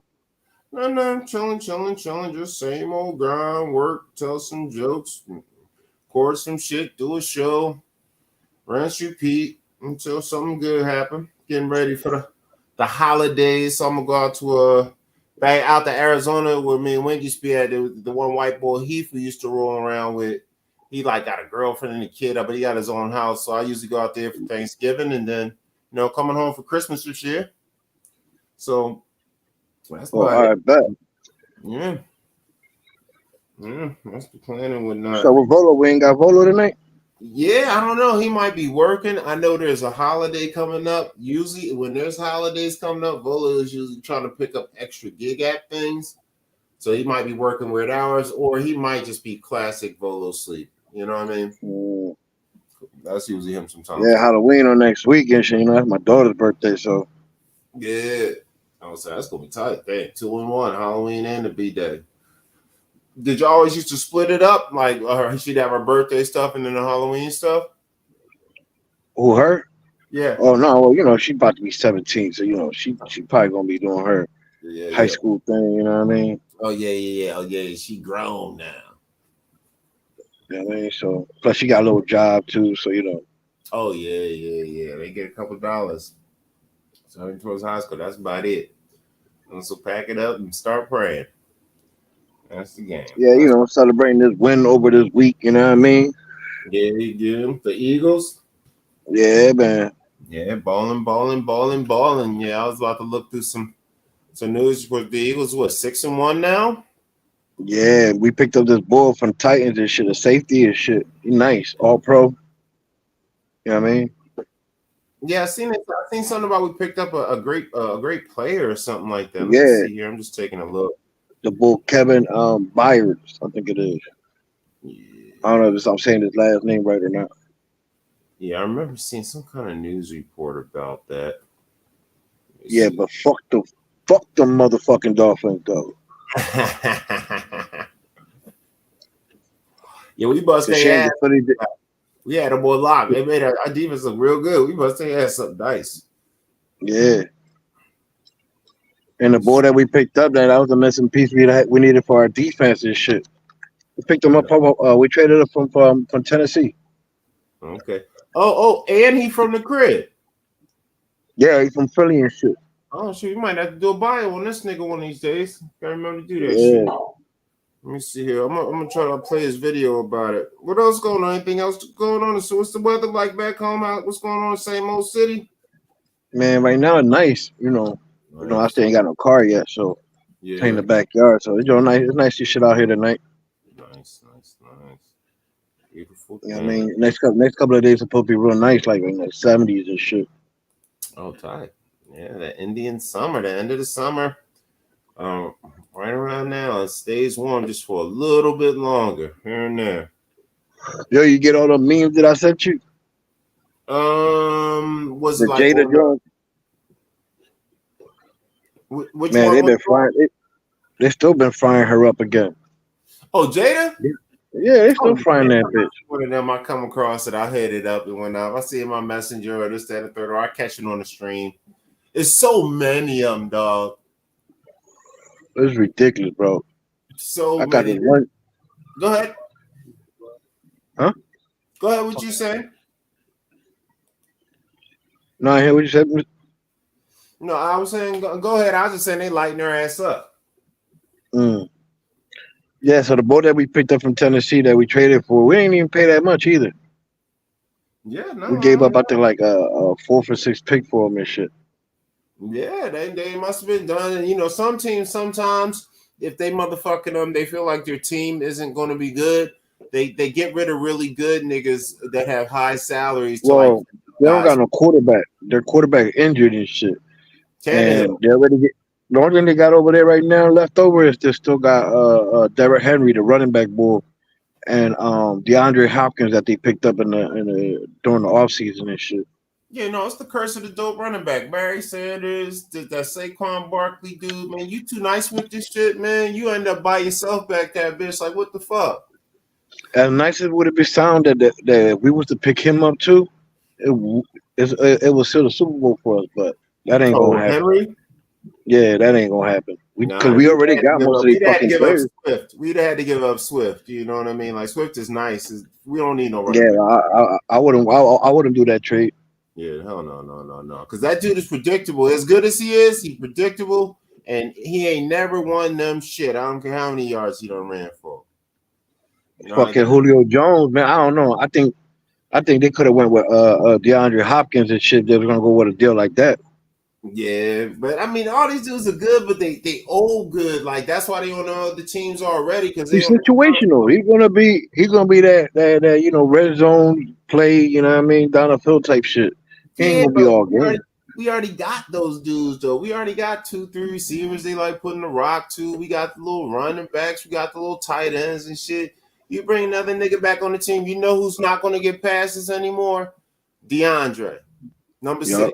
You asking to take balls out of his hand by asking to bring him in for that specific reason. That's literally that nigga's only purpose on the squad. Because AJ is our possession nigga. He's the 10, 12, 13 catch nigga. DeAndre, the 6 ball, he only get like 3 to 5 catches a game, and they all deep drones. They all jump balls. And you remember how they used to say Chris Carter? Chris Carter only catch touchdowns. Remember Buddy Riley said that dumb shit? And then he became like one of the greatest receivers of all time. Well, that's like you would say about old boy. Like, he really ain't good. All he do is catch touchdowns and jump balls. So you bring another nigga in it started taking balls from him. Now you got, receivers, man. They all think they fucking Ocho Cinco. Nah, we good on that tip. You know what I mean? Our shit is defense. And we just made our defense better because we stopped Miami without him. Yep.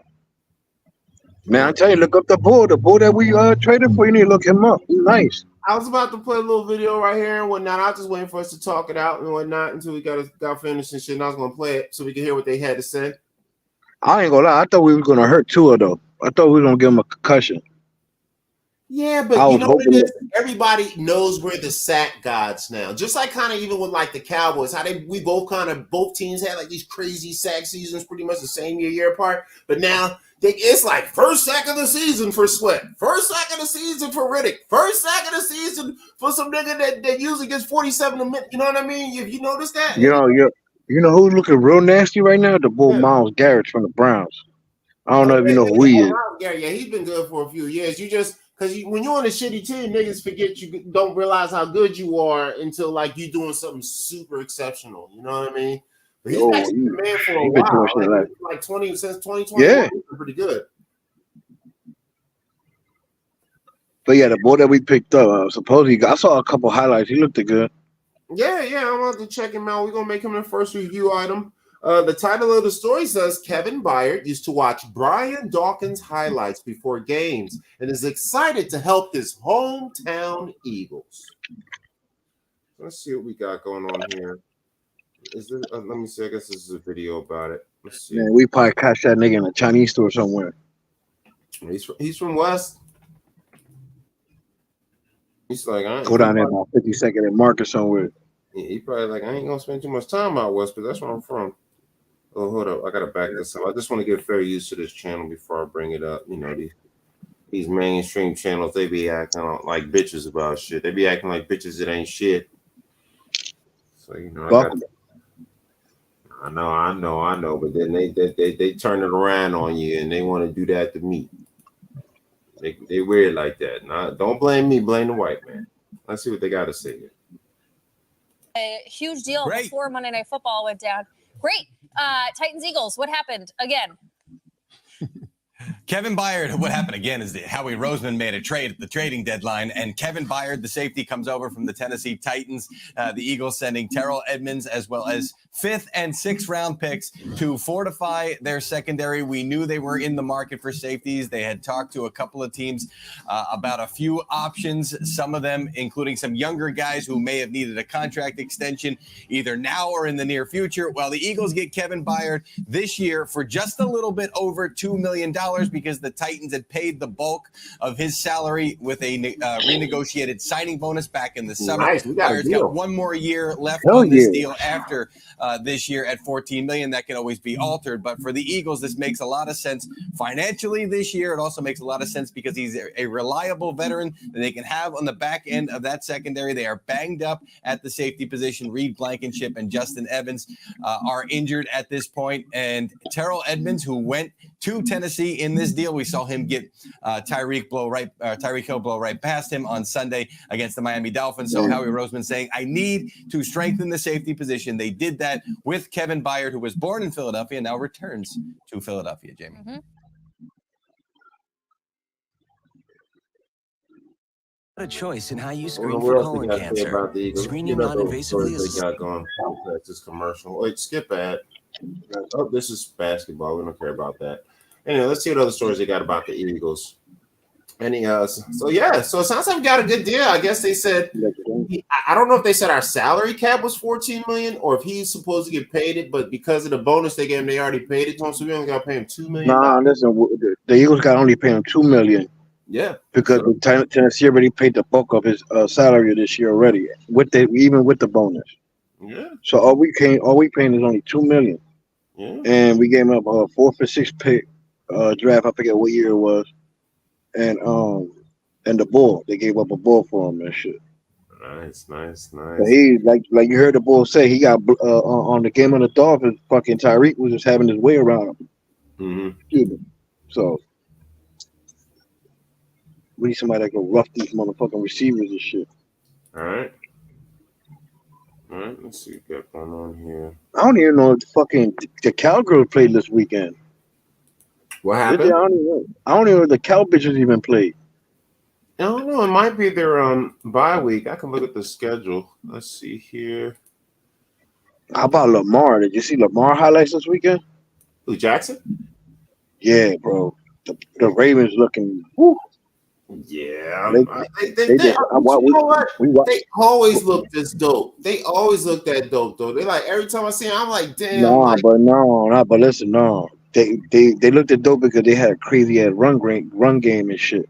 Yeah. Now they doing the receiving thing. Now he playing the pocket more. Yo, I see they got him some.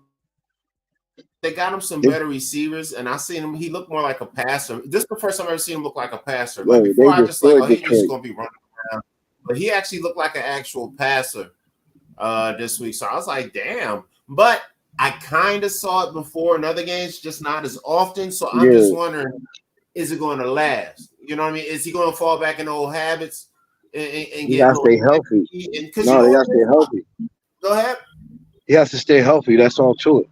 Well, this is what used to get Mike Vick, and this is what used to get Donovan McNabb. This is what used to get Jalen Hurts. The curse to be just what got RG3. This is what got Randall Cunningham. You get where I'm going with this? Yeah. When you could throw the ball 99 yards on your knees, eyes closed, and you run a 4.3 40 faster than anybody else, your first two instincts is to either wing that bitch to your homie who can jump or go. It's very hard to that's like fighting your two best talents and say, okay, I know I can outrun this dude, but let me just wait out this route. You know what I mean? I know I can just do it, but let me, you know what I mean? Let me work on more touches pass instead of just gunning everything all the time because I got a cannon. You know what I mean? Like, but when you get scared and it's a 300-pound guy chasing you, like talking about your mom, you know, you're like, fuck this shit. So I just need to see it like in the playoffs, towards the end of the season. But if he plays like he played this last game all year, he's probably going to be the MVP again. And I think he might even outthrow people because he was like a running MVP. But I think he might actually outthrow motherfuckers this year as an MVP. You know what I mean? And Jalen Hurts right now, they say he banged his knee up in the last game just now. Yeah. So they don't know how like if it's tweaked out or what. So yeah, I just saw a report saying he's probably going to play against Washington. I saw a little report. I'll check that out in a second. But you notice we rely on him to be running too much. Like the whole concept is, you know, like with Doc Rivers, how he likes to do the star thing. He says, okay, Embiid or James Harden, you know, dribble around, and when the defense collapses on you, pass to the open guys so they can hit the three, right? But he doesn't say, hey, let's just run a play where you go here, you back cut. We're going to make 5 passes. Then on the backside, and you can pick alley-oop or this. Like, Doc Rivers doesn't coach like that. Doc Rivers says, no, the star gets the ball. He's smart enough to make the decision. So they do that with running quarterbacks. This is kind of like the curse. Once again, they know he's so fast. They know he can throw the ball crazy on the move. It's like, no, Jalen, get back there and make your decision. And this, that, and the third. But that brings them more hits. And which brings more injuries. And then we got not only that, now we got design runs. So not only is he back there freestyle running, now he's carrying the ball 10, 13 times again like he's fucking Gainwell. We got Scott and Gainwell for this bullshit. We got Swift. Not no more. He's not doing that now. He's playing more and more. Now he's doing both more. I don't see him I don't see him like what you're saying and shit. No, it's the way to go because like Swift, when he gets Swift, well, like what was one of the last games? I think Swift only touched the ball like once or twice in the first half, but then he came out second half and kept giving it to Swift. And Swift did what he do. He like shady. He started getting busy on niggas. I'm like, yo, why did we come out with this nigga? No matter what, the first few runs. Instead, we kind of came with because you gotta remember, man. But you also gotta remember. Huh? This is what you also forget that Swift is injury prone. Like he had a lot of injuries, so like it's good to have him. Like I understand why they're doing it though. Jalen Hurts is injury prone. His last name is actually Hurts. Okay, yeah, and he's always Hurts. He actually missed his rookie season because he was Hurts. So who's more important, Jalen or this guy? Or should you use the 3-headed monsters that are your backfield, which is Gainwell, Scott, and him in a nice rotation? This is why Andy Reid had that whole, remember Deuce and all them we had when it was like, Yeah. and the other, we had like that 3-headed monster. Well, basically, Andy Reid was the inventor of the running back no longer getting 20 yards a game. So you remember how back in the day, everybody was like that Henry guy, right? 25 yards, 29 carries, 35 carries. Nah, look at the stats now: 15 carries, 17 carries, 14 carries, 9 carries. Somebody get 20, it's like 3-4 dudes in the league to get 20 carries a game, like McCaffrey and them. Past that, everybody else, and usually their own teams that don't win, by the way, ironically. Talk about McCaffrey, man. What happened to them boys the other day? Huh? What happened to them boys the other day, man? The 49ers, man, got your ass busted by the fucking Minnesota and shit. I actually watched that shit. I think the quarterback got hurt too, and Minnesota is like they kind of Listen, Brock Purdy was doing good throughout the whole game. It was the fourth quarter. That nigga shut the fuck down, bro. I watched that whole game. He was doing good to the fourth quarter. He just wasn't scoring. Them motherfuckers was unstoppable. Is this like his second or third year? Second year. No, this is second year. Yeah, second loss happened already. They got tape on them now. They didn't have tape on them last year. You get what I'm saying? Exactly. When niggas don't got tape on you, you out there like on some Kaepernick. Nobody knows what I'm gonna do. But then the next year comes and niggas is like, nah. When he rolled to the left and he leaned his leg like this, he fucked the hole last night. Like they know that shit like that. So that's why you see like people collapse. Like, did you hear about the Lakers game? How AD didn't score the whole second half of the game? Yeah, we watched that shit. It's because, they got a plan for that nigga. You know what I'm saying? They got a plan for that nigga that where they come on and say, yo, just do this to him right quick. Bang, bang, bang. It's gonna fuck his whole shit up. You know what I mean? Like some niggas can get around it, and some niggas they just fall for the trap every time. You know what I mean? And that's why AD is never consistently done. He'll fall for the trap. And that happened to Purdy. I ain't gonna lie, I want to see that game tomorrow between the Bucks play tomorrow. I want to see how they do and shit. I want to see how that whole duo could work out for them and shit. Yeah, I want to know how their defense, because they still should have a good team, but the whole concept that everybody says that their defense is what's supposed to stop. I'm like, yo, they still got a lot of good defensive players. I'm like, hell yeah, they got the bull Middleton, they got the bull Brook, they got the bull Middleton. Oh, they good on the defense. Yeah, they even got Brook brother. They got Robin Lopez. They gonna get more points. Nigga brother and shit. Yeah, they gonna get more points. That's what they're gonna do. Yeah. I think them niggas gonna run the table, barring injury. Of course, an injury fucks everything up, but barring injury, there's no reason it shouldn't be like them, Sixers, Boston, and I don't know about Miami. I ain't gonna lie, man. Boston another level too. Jimmy Butler no more after I seen that picture. I think they won tonight. Your shit. I was looking at the stats and shit. I know the boy Porzingis had like 30 points. Well, yo, Boston gonna be nice, but I don't believe in Porzingis either. For real? No, he one of them dudes. But I will say he's old enough now where he might not care no more. I think when he was younger, you know, when you're younger, just like in B, when all them players is younger, they kind of like a little, like DeAndre Ayton, I'm in my fifties, you know. But once you get like 30, you've been playing for 10 years, you done seen niggas come and go, you done seen niggas better than you. Well, Porzingis just saw Wembanyama come in the league, and they said he is the greatest prospect since LeBron James. Wasn't that motherfucking Porzingis? They lost tonight. They lost. Unicorn and all that shit. Yeah. Player. So it's just like his confidence must be like, hold up, that dude nice and I'm nice. You know what I mean? So maybe he's at that old head age where he like, I don't give a fuck more. And he is in Boston with a bunch of other racist ass white people that love the fact that he's this giant European white guy from Valhalla. You get what I'm saying? He's like, he looks like he has an SS uniform on, like Heil Boston. You know, like, so they're probably like loving him in Boston. You know how good Russian and European pussy he getting in Boston right now? Funny as shit.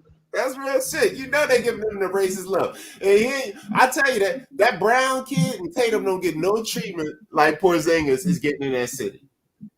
I bet. I'm just telling you. I'm talking about just random dick sucking. Like you just smacking fine bitches away. Just stop sucking my dick, bitch. Shit, I'm trying to get to the elevator. Oh god damn. I ain't even showered yet, bitch. Damn. Of course, he says this all in his little Ruski ass like. He's like, oh, all right, nigga, I'll suck it later. He's like, cool. He always sound black though when he say cool. You know, I don't know how to get that. I think it's from being when I'm tuning them niggas. But yeah, that poor Porzingis, he balling. But I don't know. I don't trust him, man. But he dope. We're gonna see. We're gonna go see. He dope. I guess we're gonna be sticking James Harden, huh? All night, I tell you that. Yeah, I think I guess we're sticking with James Harden, huh? Oh God, don't give him that dude, man. That's y'all boy. I was hoping they would have went to the Clippers with y'all motherfuckers. That's y'all homie. I don't even rock with the boy, man. I can't. You need to send that beard over there. I can't do it with the dude, man. So you see that they hating on the brotherly shove now, talking about it's controversial, and they may have to. They think they're considering making a rule we can't do it anymore. What? So here's the story. The brotherly shove has become the most. Oh yeah. They've been hating on that. Listen, they've been hating on that shit, bro. Let them keep hating on that shit. And it says other teams that tried and can't do it. So it's like, yo, that's our specialty. So it should be fair. Bro, I think it was the bull Colin Hurd. He was saying that basically the reason why it works for us is because our quarterback benches he squats like 600 pounds or some shit like that. Mm-hmm. And then we got the best fucking center in football, which is Jason Kelce. So that's why it works. You feel me? And I'm sure, and I'm sure he said, "Nope, my ass." But I am sure for a fact that there's also, because just like how when you lift weights or you do anything, if you fight somebody, there's always a technique, right? I bet you they just have figured out the perfect angle of somebody to touch Jalen's body, where it probably feels like not only is he squatting 600, but it probably feels like two other guys.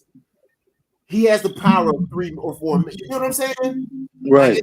Because most people, they put you high in your back or they try. But I think they call it the brotherly love because they get up at each other's asses. It's like almost like a shower scene or something. And they grab. Let them hate, man. Then let them fucking hate, bro. That's all fucking to it, bro. Like, bro.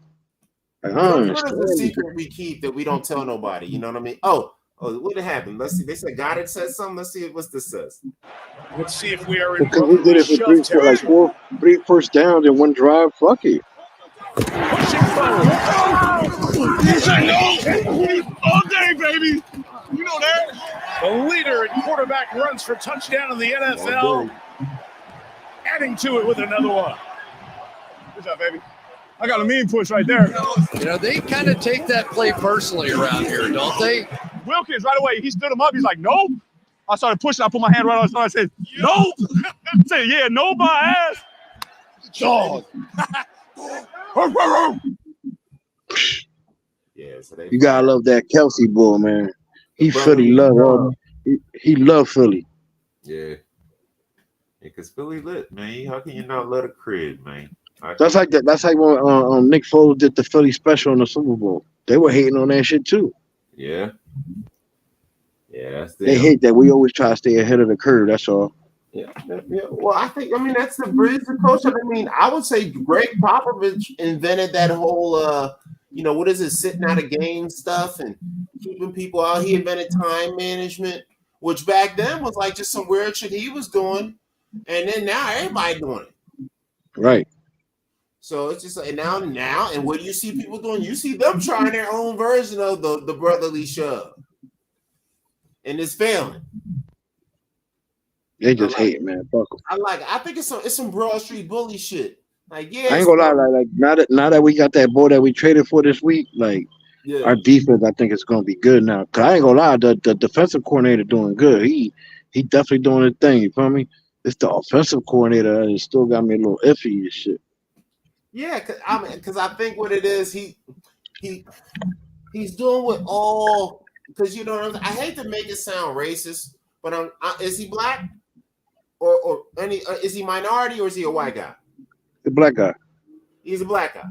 Okay, I'm shocked at that. Well, usually African American coaches, most coaches, I think it's just motherfuckers that can't play. They rely too much on the quarterback being able to run. So his logic is, well, if I give him these 5-6 receivers and enough time in the pocket, there's either going to be somebody open or he can run. So it's a better option for us to do that with him and maybe run some options instead of just flat out just running it down their throat. So just like our brotherly shove, there should be some first down running plays where we're like, nah, fullback in the backfield, straight up, let's go. First down. And just bow. Like you remember back in the day. You know what it is, bro? They hating. They hating because we're number one right now. That's all to it. Yeah. Well, everybody else. I mean, we called the Patriots was called cheaters for all those years and still cheat. So they were. We ain't cheating, bro. We ain't get caught doing anything. What you talking about? Yeah, we're innocent. Yeah. We're innocent. That's true. We innocent, man. That's the Philly motto. We stick by that. And we stick by that. Yeah. There we go. So there we go. That's the Eagles situation. And then did the Phillies lose or something? Yeah, man. We lost yesterday, I think. Was that like the last game? Yeah, man. We lost. I think Arizona. Yeah, we lost. So hey, man, they gave it a try. Yeah. I mean, we got to the end. Look, we got further than the Dodgers did, so I'm gonna feel good about it. So if anybody in the city talk trash to me, I can like, well, we got further than your Dodgers, or lasted longer, Shoot. Yeah, but I was surprised by the game on Monday, bro, with the fucking 49ers, bro. They was supposed to bust that ass, bro. Like, damn. Man, you know what I tell people? When you got a really good team doing really good, just like the game we lost, you never really lose to the good teams when you have a good team. You lose to the hungry nobody team at the top of the game. You know, like Mike Tyson. People that got to keep their jobs, motherfuckers. That's what the motherfuckers like they playing for more than just winning. They playing more than just being good. They playing for their life. And you out there playing what you good. And you feeling yourself because you've been busting ass. So they kind of catch you sleeping. But I like a loss like that. It's a reminder. Hey, yo, we got to stay on point. Humbling. You know it's humbling. Yeah. It's a humbling. Yeah, that's why the Patriots lost when they had that undefeated season. They never had a humbling moment until it was too late. And it happened at the end of the Super Bowl. And it's like, oh, shit, we got humbled in the Super Bowl. What do we do now? Well, we can't wait till next week. I was saying that shit last year when we was undefeated throughout all them games in the Eagles and shit. I kept saying we got to lose so that way we can, you know what I mean? And we took a couple losses and made it to the Super Bowl. Yep, couple losses are very, very good. Even the damn video game, with that damn John Madden video game, you win too many goddamn games, you're gonna be 15-0 or 15-1 or 16-0. You losing in first, second round of the playoffs. Yep. Some dumb shit. Man, we see that shit happen a lot in football. Yeah, all the time. And those, remember the Giants were a 9-7 team that was in they the ones who won. Yep. And they went in there and beat. Started out the season like 1-4. Yep. And then like that's who we lose to in our undefeated season. And then of all people, not Peyton Manning, but the one that can't even read that his dad doesn't even like. They let the mama raise him. Right. You know what I mean? You saw what the Giants did right now, right? They benched the Bulls. When the Giants beat the Patriots and whatnot. Damn, no, you heard. Stupid. No, but you heard. But right now, the Giants they benched their fucking quarterback. They playing with old head Tyrod Taylor and shit. Oh, they benched Danny Dimes guy, so they're kind of done with him, or is he hurt? Or well, I don't know. I know that he wasn't fucking playing on Sunday. Yeah. Well, I mean, Tyrod Taylor is. That's the second game. That's the second game being benched. Yeah. Hey, sometimes I mean the top because you know the veteran boys they be balling and Tyrod Taylor. I feel bad for him because he done played for about 8-9 teams, and I don't remember him being trash. You know what I mean? Like he come on the field, he don't be balling crazy, but he don't be shitty. Yet he can't keep on the squad. He know how to get by. That's what when they get him in there, he know how to get by. Yeah, he's a good what they call it a game manager, where it's not like you're not really doing great shit with the ball, but you know how to keep the team from fucking up. You know what I mean? And just a lot of people. I remember that Super fucking Patriots, bro. That shit was fucking hilarious, bro. Them niggas was sick. What's that? I said when the Patriots lost to the Giants in the Super Bowl on the undefeated season. Oh yeah, you gotta remember me and Dagon. You know, that's when me and Wick was in Arizona and it was in Phoenix and shit. So we went down to the stadium and the nigga Jerome Bettis dog predicted the game. He was like, "Yo, This is before the game because you know how they do the little pre-Super Bowl shit where they got the parking lot before the game. Yeah. So me and Wink and them and Aaron and other niggas, we all went to this shit and they had the little outside interview. You know how they got the news reporters outside doing their shows. So the bus, you know, Jerome Bettis, the Pittsburgh. Yeah, I remember him from Pittsburgh. Yeah, he was like, yo. So he's like, what's your prediction again? He said, if it's a high-scoring game and it's a big gap, he said the Patriots going to win price tag. He said, but if the game is close and it's semi-low scoring and it comes down to the last couple of drives, he said the Giants going to win this game by 2 or 3 points. And damn sure, 3 hours later, me and Wayne was back at the crib watching the shit, and damn sure what that nigga said happened.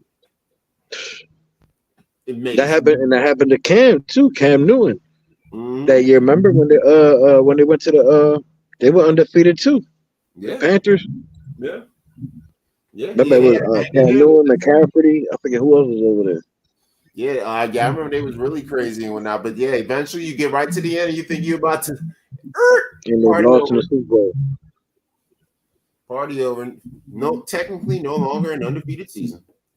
Like you said, man, you need that humbling experience. So that's why you need to take at least a 1 or 2 loss. You feel me?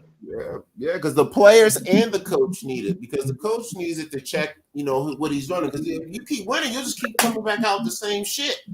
You know what I mean? You keep. I don't know, man, but our coach, man, you know, you won't realize it's fucked up, and it's going to be hard for your players to change.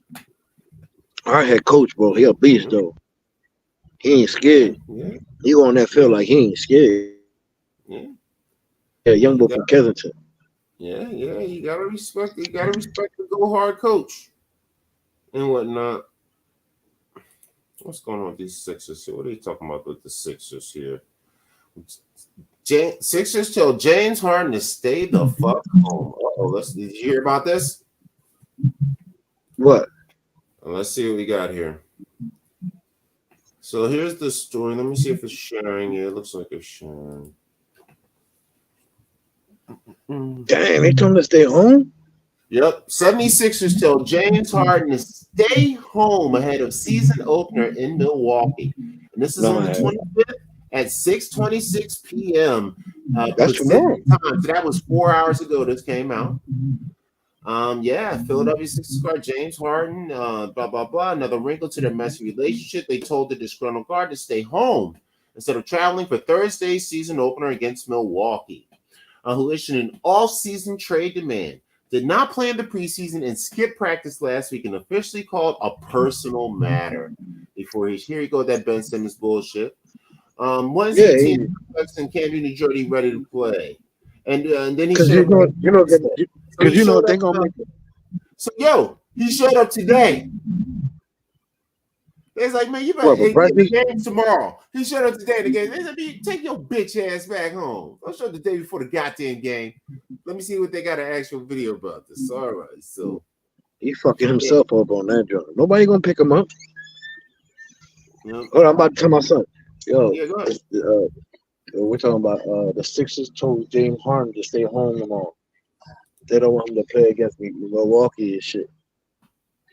Yeah, he just lost his folks in the hospital or something like that. Here you go. My son say his folks are in the hospital. Man, how many times has his mama died? That's all I'm saying. How many children he got in the hospital? That nigga like, I got another kid in the hospital. James, you got 47 kids. You got more kids than Dwight. No, I don't think he got kids. Of course he ain't got no goddamn kids. It's somebody else got them kids, like his mama's cousin's niece's brother. Fucking James Harden. He fucked himself up on that one, though. Motherfucking bullshit. He done, my mama died for the 12th time. Shut the fuck up. Fuck you talking about, nigga. Anyway, so here's the story with Coach Nick Nurse. He said that he was told Tuesday night that Harden had arrived in town. Nurse said Harden was involved in practice early and late, but not for the game preparation part for the Bucks. So even though he practiced, he didn't practice for the Bucks. So why would I put you out there if you ain't practice for the team we about to play? You just gonna be out there fucking up, right? So he said, "Fuck it, stay home." The older matchup pits the MVP, two-time scoring champ Embiid against the two-time MVP Giannis Antetokounmpo Acapulco signed a 3-year, $186 million extension this week. With the now 3 years. So what's that? $60 million a year, right? But think about this. You remember Michael Jordan used to make $40 million a year, and that was like the most a player made. It was crazy amount, right? Right. But that was back in the 90s when gasoline was $1, right? So think about it. If gasoline is $1, that means because gasoline is like between $4 and $6 now, right? So imagine divide what Giannis makes by 5. So really, Giannis compared on the inflation value of the money since the 90s to today, Giannis Antetokounmpo makes about $11 million compared to Michael Jordan's in the 90s. You see where I'm going? Mm-hmm. So you see these big numbers and you think this nigga's really balling, but compared to inflation and gas prices, use gas prices to tell you what the truth is, what a nigga makes. Remember? With a price back in the 90s, you're like, yo, damn, Jordan making $45 million a year, and gas is $1.20. Well, gas is $4 or $5. Bread is $3 or $4, and milk is $8. Eggs is $9. Eggs was like 20 cents back then, my nigga, for a whole joint. Take the chicken, nigga. Fuck it. Just we don't pay. Just take the chicken home, nigga. They got the live joints out here. I could go right now and get a chicken head live right now, just ready for you niggas if you want to see it. Right down the street. Got the whatever it's called, the something Vendaria shit. The carniceria. That's what they call it, the carniceria. The meat department. Yeah, them niggas like a butcher shop, my bad. So they kicked me out and shit. Yeah, I left. I was like, all right. I was like, yo, I want to buy this incense right here. He's like, no, you can't buy those. I was like, why? He said, because they're for like doing things. I was like, oh shit, I just walked up into the Mexican MS-13 Santeria. You know how they worship the Grim Reaper nigga? Yeah, I know exactly what you're talking about. Yeah, I'm talking about. Shit. Yeah, I done walked up on that. I know a lot of people that I know a lot of people that move around with that. Oh yeah, it's big out here. And when right near the crib, there's a whole bunch of other ones around. When but nice guys. I had a lady that come up to me one time, right? It was some chick that I was messing with, right? Mm-hmm. She brought her stepmom or whatever the fuck that was to my crib. Mm-hmm. She said that she got a vibe off me that I had the devil in me. I'm like, man, join the fucking club, bitch. Get the fuck off my porch. That's how it is. They be hating. No, let me light up some of my You ain't telling me nothing new. You ain't telling me nothing new. There it is. That's all right. There used to be a lady walking up on me talking some gibberish. For some reason, they kept assuming that I knew like Spanish. This lady would just talk gibberish to me for 20 minutes in Spanish, and I just be like, Every time I see her, she was like an old lady. So I'm just like, all right, maybe she likes me. Yeah. She like that young me. Yeah, something. Or she's just a crazy lady. Everybody else like, damn, why he always sit there and let Maria talk to that? Don't you know she crazy as fuck? Well, fuck it. At least she ain't talking to me. I think that's what they think when I'm passing by. Shit, at least she ain't gonna be fucking with us. Yo, you know what I hate about this week, bro? Yo. All these fucking bullshit Halloween movies on this week, bro. Oh yeah, you know they're gonna run the gamut with that. Charlie Browns, the Jasons, the 13s, the bro, and we don't even got cable. Listen, we don't even got cable. You know how we watch movies over here. Yeah. And it's like still like all you see is that motherfucking on the menu or whatever the fuck. Netflix, Peacock, all that shit. All you see is fucking Halloween movies, bro.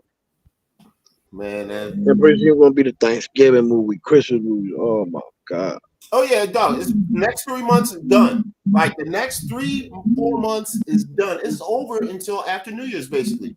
Once you hit Halloween, it is over to New Year's. All true business and other stuff pretty much stops. Everything either turns up because everybody's home, like the delivery stuff. During that time, the delivery stuff is going to pick up because everybody's home more, everybody's hanging out more, everybody's doing all the family stuff. Bonuses are coming in. People trying to splurge that time of year. People taking trips, family, events, the Christmas game, and this game, and that game, and all that. All these basketball's going on, football's going on. I'm sure that means hockey is going on right now, and baseball is going on. 4 sports. What happened? Well, there's 4 sports going on right now. You got basketball just started. You got football. You got baseball finishing up for the end because you know your whole Mr. October trying to World Series thing before basically the end of the year, and then you got hockey once synonymous with basketball. Right. So that's like 4 major sports. So certain things are going to really pick up, but other stuff like doing shows and entertainment or other kind of shit is just going to all kind of die. TV shows, man, all that shit dies. Like in LA, all filming stops in a week. So, yo, no bullshit. If you're working on like a movie, so I don't care if this is a $1 billion movie. They're gonna film right up until about Halloween, and it might be a couple of true troopers that come back around and maybe take a couple fill-ins. But basically, everybody in LA that does filming and entertainment, like and gets paid for it, they disappear for 4 months in the whole city. Everybody goes back home in their hometowns, and they be home for months. They be going like basically work stops in LA unless you like on some doing little dive bar side little shit. Yeah, that's going, but all the big shit stops after Halloween in LA. It's basically party time for the next 4 months. Yo, you know what they were talking about movies? You know who I put my son on to the other day? We were watching a movie. Your man Rufio came on. I forget what movie it was.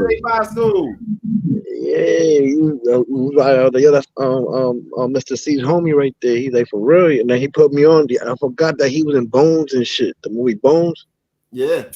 The one with the Mitch Marshall, the fighting joint. Yeah. Yeah.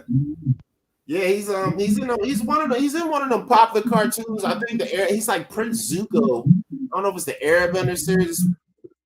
The man get money though. He been around. He been a lot of shit. Like I'm on a cartoon. Oh, dog, he does this little show on his Instagram every day called Residual Checks. Dog, the nigga, he having a stack of motherfucking envelopes like this in his hand every day, and every day he goes through one of them. Every day the stack don't never get smaller, and it's just from years and years. Some of them be $3, some be $5, some be $40. But that means in his hand he probably got a stack of 30 envelopes that he basically gets at least one a day a month from his career, and each one got anywhere between $5 and $115 in it, and there might be a rare $300, but it's never nothing crazy. Some of them will be 50 cents, but the average is about $3 to $5. What, he let them shit sit? Huh? Well, he let them Jones sit. Yeah, well, he did it first, and I think his girl said something to him like, "Yo, man, you got all these residual checks sitting here. You might," and so he decided to make that because you know how it is when you're a busy dude and you're doing pop shit and you probably don't have money issues like that anymore. You probably figure, I don't feel like sitting down and going through them goddamn envelopes and opening them all up and ripping this one over. Man, listen, I don't give a fuck. There's always a check cashing place. I'm always gonna make that moment to get to the check cashing place. Yeah. So I think his girl, you know how it is, because he just got married a couple weeks ago too. Congratulations to Dante Bosco and his new wife, by the way. They just got married. He actually went all the China and the Philippines to do 2 marriages and came back here and did a 3rd ceremony. So shout out to Dante Bosco and his new wife. He is married as of like 2-3 weeks ago. And whatnot, but I think her, if you know what it is with these chicks, right? Like their jobs come around and like basically nag us into doing shit we don't know we should do, but we don't do. It's like, hey, just take the 5 seconds and open the goddamn shits. So he said, fine. She probably said, honey, instead of opening them all at one time, just open one a day. And since you need content for your little Instagrams and social media bullshit, right? Which I'm sure he hates to do. I'm sure he hates to do this shit, right? Bam, let's go ahead and goddamn use these residual checks. You just open one a day, read it to people. You can tell people. Yo, why you have him on here though? Huh? Why you never have him come on? Who to what? Why don't you never have him come on with us and shit? Talk shit with us one day. Because he's busy and whatnot. So, for example, I could talk to him probably, but he would only come on the show if like the show's cracking. You know what I'm saying? Like that, like they like that. Like for example, was you on the show that day that Kevin DeWitt guy came on? The South Carolina white boy. He kind of looked like Sideshow Bob and shit. Probably. I don't remember. It was like a country ass white boy, like a couple months ago. This was right around the time people started hearing about, the actors going on strike. You remember that little news story? Yeah. Well, right around that time, a couple of my homeboys came on the show, and one of them was Kevin DeWitt. Kevin DeWitt is what I would call a B+ list actor. If he gets the right role, he could be A, but he needs the right role to kick off. but he's in a whole bunch of movies. I got the hook up to. He's in a whole bunch of other things. He's won some Sunset Film Award things, and he's doing a bunch of work. But he came on the show because he's like, well, I ain't got shit to do right now, and I was sitting home and it was on. And whatnot. And so other niggas see it, but like my legit famous friends, most I can do is get them on the phone. That's about it. Most I can do is hit them up, text and get them on the phone, stuff like that. But nothing for like, it's got to be something that they either really into, or we partnering, or it's got to be something that's gotta cut them a check. That's all to it. Well, you know, there is a website. I forget what it's called, but it's a website that you can go to, or an app where famous people put themselves up for hire. So, for example, you can hire Andy Dick to officiate your wedding for $200. You can hire famous actors of all kinds. So, you ever notice on YouTube? Oh man, I wish I could do that, bro. I fucking look for the one person that be like, man, I'll hire him just to curse him out. Like, yo, I don't want you to say nothing. I just want you to listen to what the fuck I got to say. You know what I mean? Curse him the fuck out real quick. Dog, I forget what it's called. What is the one where I'm gonna look that up right now? I forget what the app is called, but dog, it's a bunch of famous people on it you can hire. I'm talking like super famous people. Let me see. Hire cars. Yo, well, listen, Mr. C, I gotta let you go, bro. I gotta go do something real quick. Oh, the app is called Cameo. And it's I heard of that shit. I heard of that shit before. Feature your favorite stars. I'm talking dog, like all kind of motherfuckers that you fuck with that are famous and shit. Actor, every stand-up comedian you know, nigga, Dennis Rodman will do one for you. Oh man, I gotta look that shit up. And I'm talking $25, $50, $100, $150. I'm gonna put it in the chat because I really fucks with this site. This is something. And you ever notice at the beginning of people's YouTube videos, it'll be like Ed Lover. It's like, hey, this is Mr. C Radio, and this is Ed Lover. Check it out. You ever notice it's like them quick videos? Yeah. That nigga don't really like that show, my nigga. They went to this Cameo shit. They paid Ed Lover the $50. He made him the video and sent it to him. Why not? Like, what's a good example? We're gonna go to musicians. Let's see what musicians they got, because I know they're probably gonna show somebody famous out the box. Let's see what they show. So Kanye East, where the fuck he is. Let's see who else we got. I want to see if I see anybody. They got white people, of course, too. Kenny G for $350. Who else is a name that people would recognize? I don't know. Mark McGrath. I don't know who the fuck he is, but I know his name. Yeah, fuck it. I think he a country singer. Yep, Randy Travis. That guy Riff Raff, the nigga with all the colors. Matter of fact, let me bring this up so people can see it. Yeah, I'm definitely not paying him. Yo, Riff Raff not your favorite rapper, Mr. BAS? Yeah, fuck that motherfucker. I figure he is the prime example of bitches that ain't shit. I figure, you know. Oh man, he definitely ain't shit. Yo, He definitely. He ain't even worth mentioning. Let's put it that way. Right? I could get Ted Nugent to give me a racist rant about how he don't like black people for $400. Oh man. Montel only charged $100. My nigga, like, damn, this shit crazy, dog. Like, it's all kind of stuff. Dougie Fresh.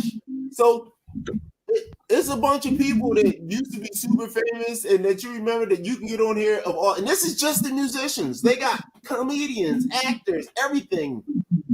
Everything. It look like goddamn Little Yachty might even be on this bitch. You can get Chris Mack. Who else? Well, listen, Mr. C, I'm gonna let you go, bro. I'll let you next week. You already know these bitches ain't. You already know these bitches ain't shit. There it is, y'all. Excellent. Thanks for coming through, man. Have a good night, yo. All right, you too, bro. Peace, guys. Hey, everybody, check out this Cameo website. This is actually one of my favorite sites right here and whatnot. Let me take this thing off the screen. But yeah, dope site. I'm giving them a free shout out to Cameo. The Island Boys, I guess you can get them to kiss. Oh, you can get Don Juan the Pimp to make you something. I should go through this and pay a bunch of motherfuckers and make intro videos for my shit.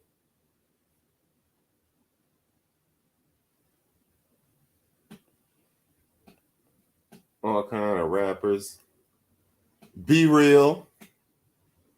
Raw Digger. Yo, it's Digger. First name Rashida. And this is only the first page. Everybody, yo, you can get Sadat X for $20. Lord Sadat will live long. His all head to my blows. And there's a time limit, 24 hours. So they say, yo, I'll give it to you fast. Be Real's a little busy, so you need more time. But look at that. Look at that's amazing. I'm ready, man. You know what? I might have to go to this site. And you know, let me hit the start button on this joint. I fucks with Cameo.com, man. Yo, fucks with this site, yo. This is a dope ass site, man. Mad props to Cameo.com, man. I think people need to check that. Let me put that in my chat stream, man. Oops, I'm still on button. Oh, I did it. I put it in there. Yeah, Cameo.com, man. Fuck with them, man. That's dope ass shit, man. Fuck with Cameo.com, man. Shout out to Cameo.com, man.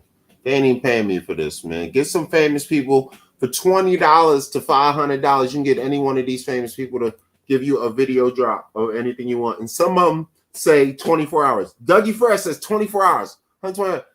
Lord Sadat X, all kind of be real. Be real. For like, what was it, 100 and something?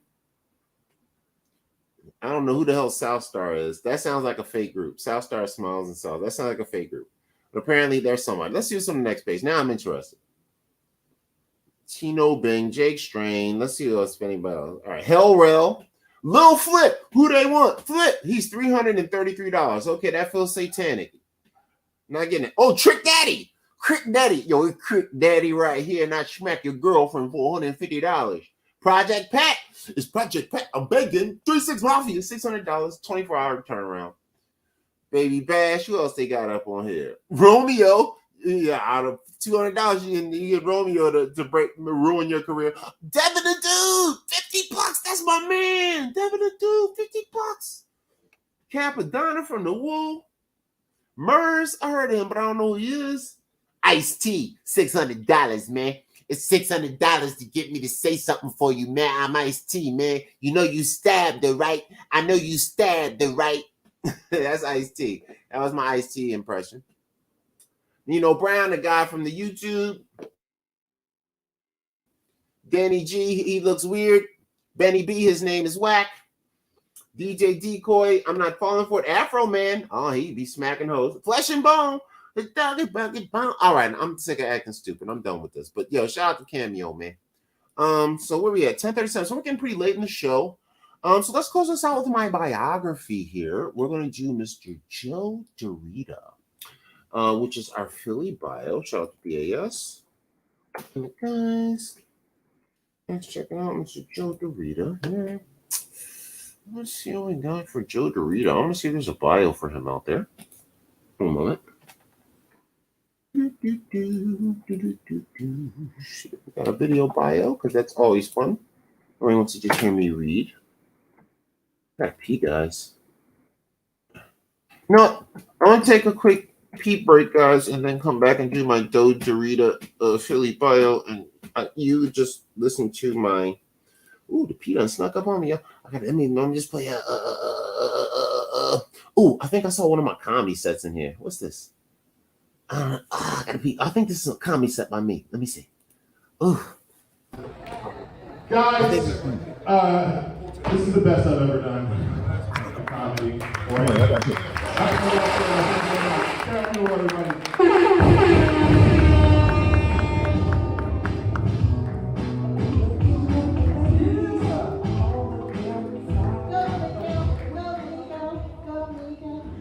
guys, give it up for Miguel Fierro.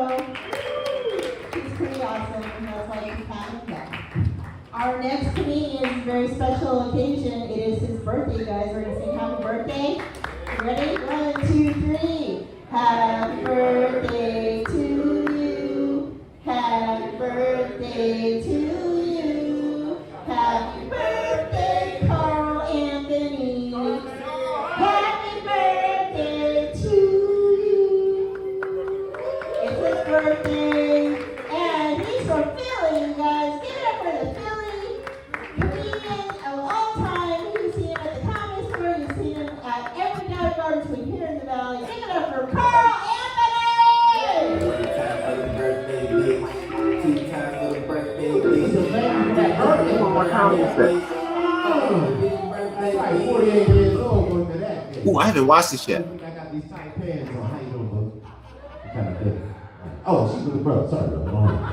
All right, when I listen to your voice, aka Poppy Carter Bad Boy. Yes, today, September 17th, is my birthday. I am 48 years old in this motherfucker. You know what I'm saying? So I'm 12, 24, 36, and 48 at the same time.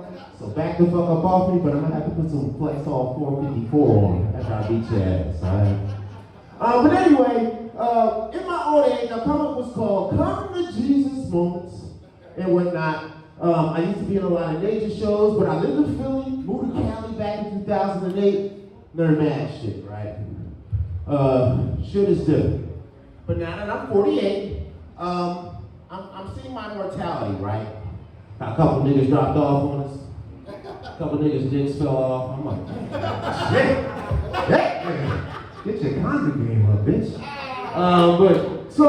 But I do, even though I know that bitches ain't shit. Cool. Goddamn right, my sister's down. Goddamn right, my sister's down. You know we can't notice only get up in the face.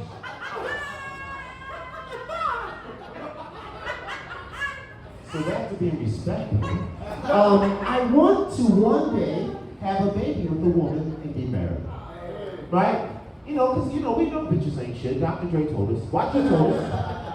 And if you dated enough women, you may also think that bitches ain't shit. But I still want you babies.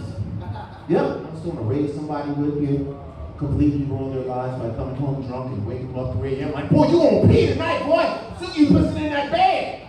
Okay, all right. Actually, sorry, that's not me. That was my father.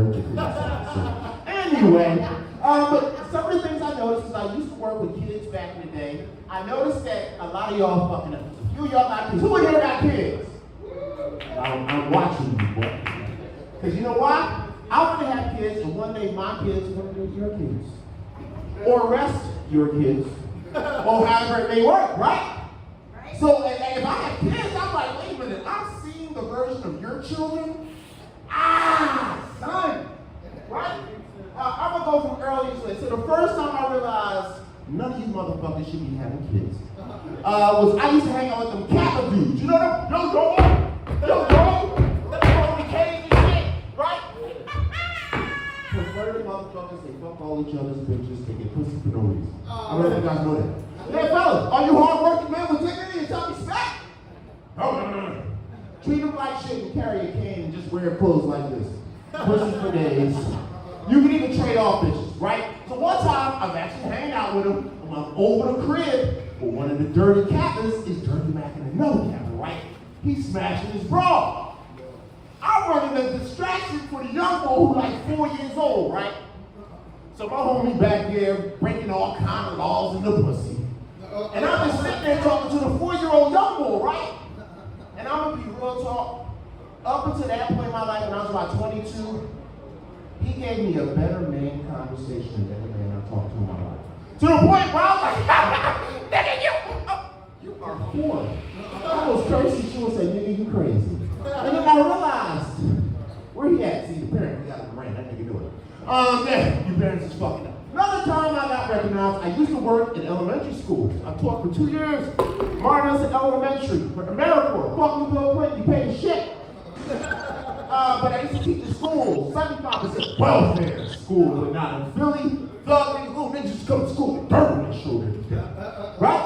So I had this one student, his name was Roberto. I am from Philly, so yes, he was Puerto Rican, and he's probably in jail right now. It's been a few years. But he was in the 1st grade back then. And one day he comes up and he's like, Mr. C. He said, hey, Mr. C, what's the titty club? This is in the 1st grade, like right in the calf. I'm like, okay, Roberto, I know you love your boy, but chill with me, right? So I said, Robert, you have to call it the club. Like a motherfucking trooper. Never again did Robert break protocol. Hey, Mr. C, what happens at the club? I said, well, men go there and very pretty women give them drinks and dress nicely, and they give them money for being nice to them, and then they come back and tell your mom they love you. So, why does a 1st grader know your fucking business? You shit fucking parents. That's the point. This is why I haven't got you pregnant yet. But later, if you want to practice. Yeah. Another reason. Another kid that another kid I met in school. So I used to give the kids all my money, right? Oh, Mr. C, give me some money, give me some quarters. So I'm a dumb nigga. Oh, here's my quarters. But I would keep my weed money. Fuck these little niggas, right? Smoke, nigga. I'll go to lunch break, come back, eat at lunch. I'm like, these kids are so fun. Anyway, so one little girl, her name was Yesenia. She was in the 3rd grade. Again, one of my boys, and whatnot. And she was like, and she's like, Mr. C, give me some money, because this is an everyday thing. I'm like Donald Trump without a conscience out this, but I'm just giving it up, like, just grabbing pussy and giving money. That's my life, right? So I was giving her fucking money, and she's like, Mr. C. And I said, babe, I'm out of money. And I don't make a lot. She's like, Mr. C. She's in the 3rd grade. By the way, her aunt was in the 2nd grade. You hear what I just said? That's right. Her motherfucking grandma had a baby after she was born. These bitches is funny. But anyway, she said, Mr. C, how come you don't have no money? I said, well, baby, I work. I pay bills. It takes me shit to love you, right? So she said, Mr. C, well, what you should do is you should have more children. Because the city gives you more money for every kid you had. A 3rd grader told me this. She's probably about 25, because this was in 2004. Has 17 to 27 children at least. And when I'm president, because I have been running for president, I'm drone striking that bitch first kid strike. Yeah. To close it out, we got a minute left there, Kyle? All right, so we close it out. My final concern, and this is my minor concern. I've already grown all the children in Philadelphia. I found out that a lot of rich white guys are children. All rich white men in LA call me Black Jesus. They're like, you're Black Jesus? I'm like, shit. And y'all all Black Jesus, because we're all in you. Especially you. Again, practice. But anyway, so the last final issue that I had with the situation is, I'm on the internet, I'm doing the YouTube, I'm Captain Crazy Car, I'm correct, hey, I'm making jokes, right? You can't curse on the internet with these little bitches, right? Because a lot of people will put you on some shit. I just got in a Facebook jail because I said that Jay-Z was ugly and I feel good about it because I'm broke. Like, I look better than Jay-Z. Can I at least get that jigger? 30 days in fucking Facebook jail, by the way.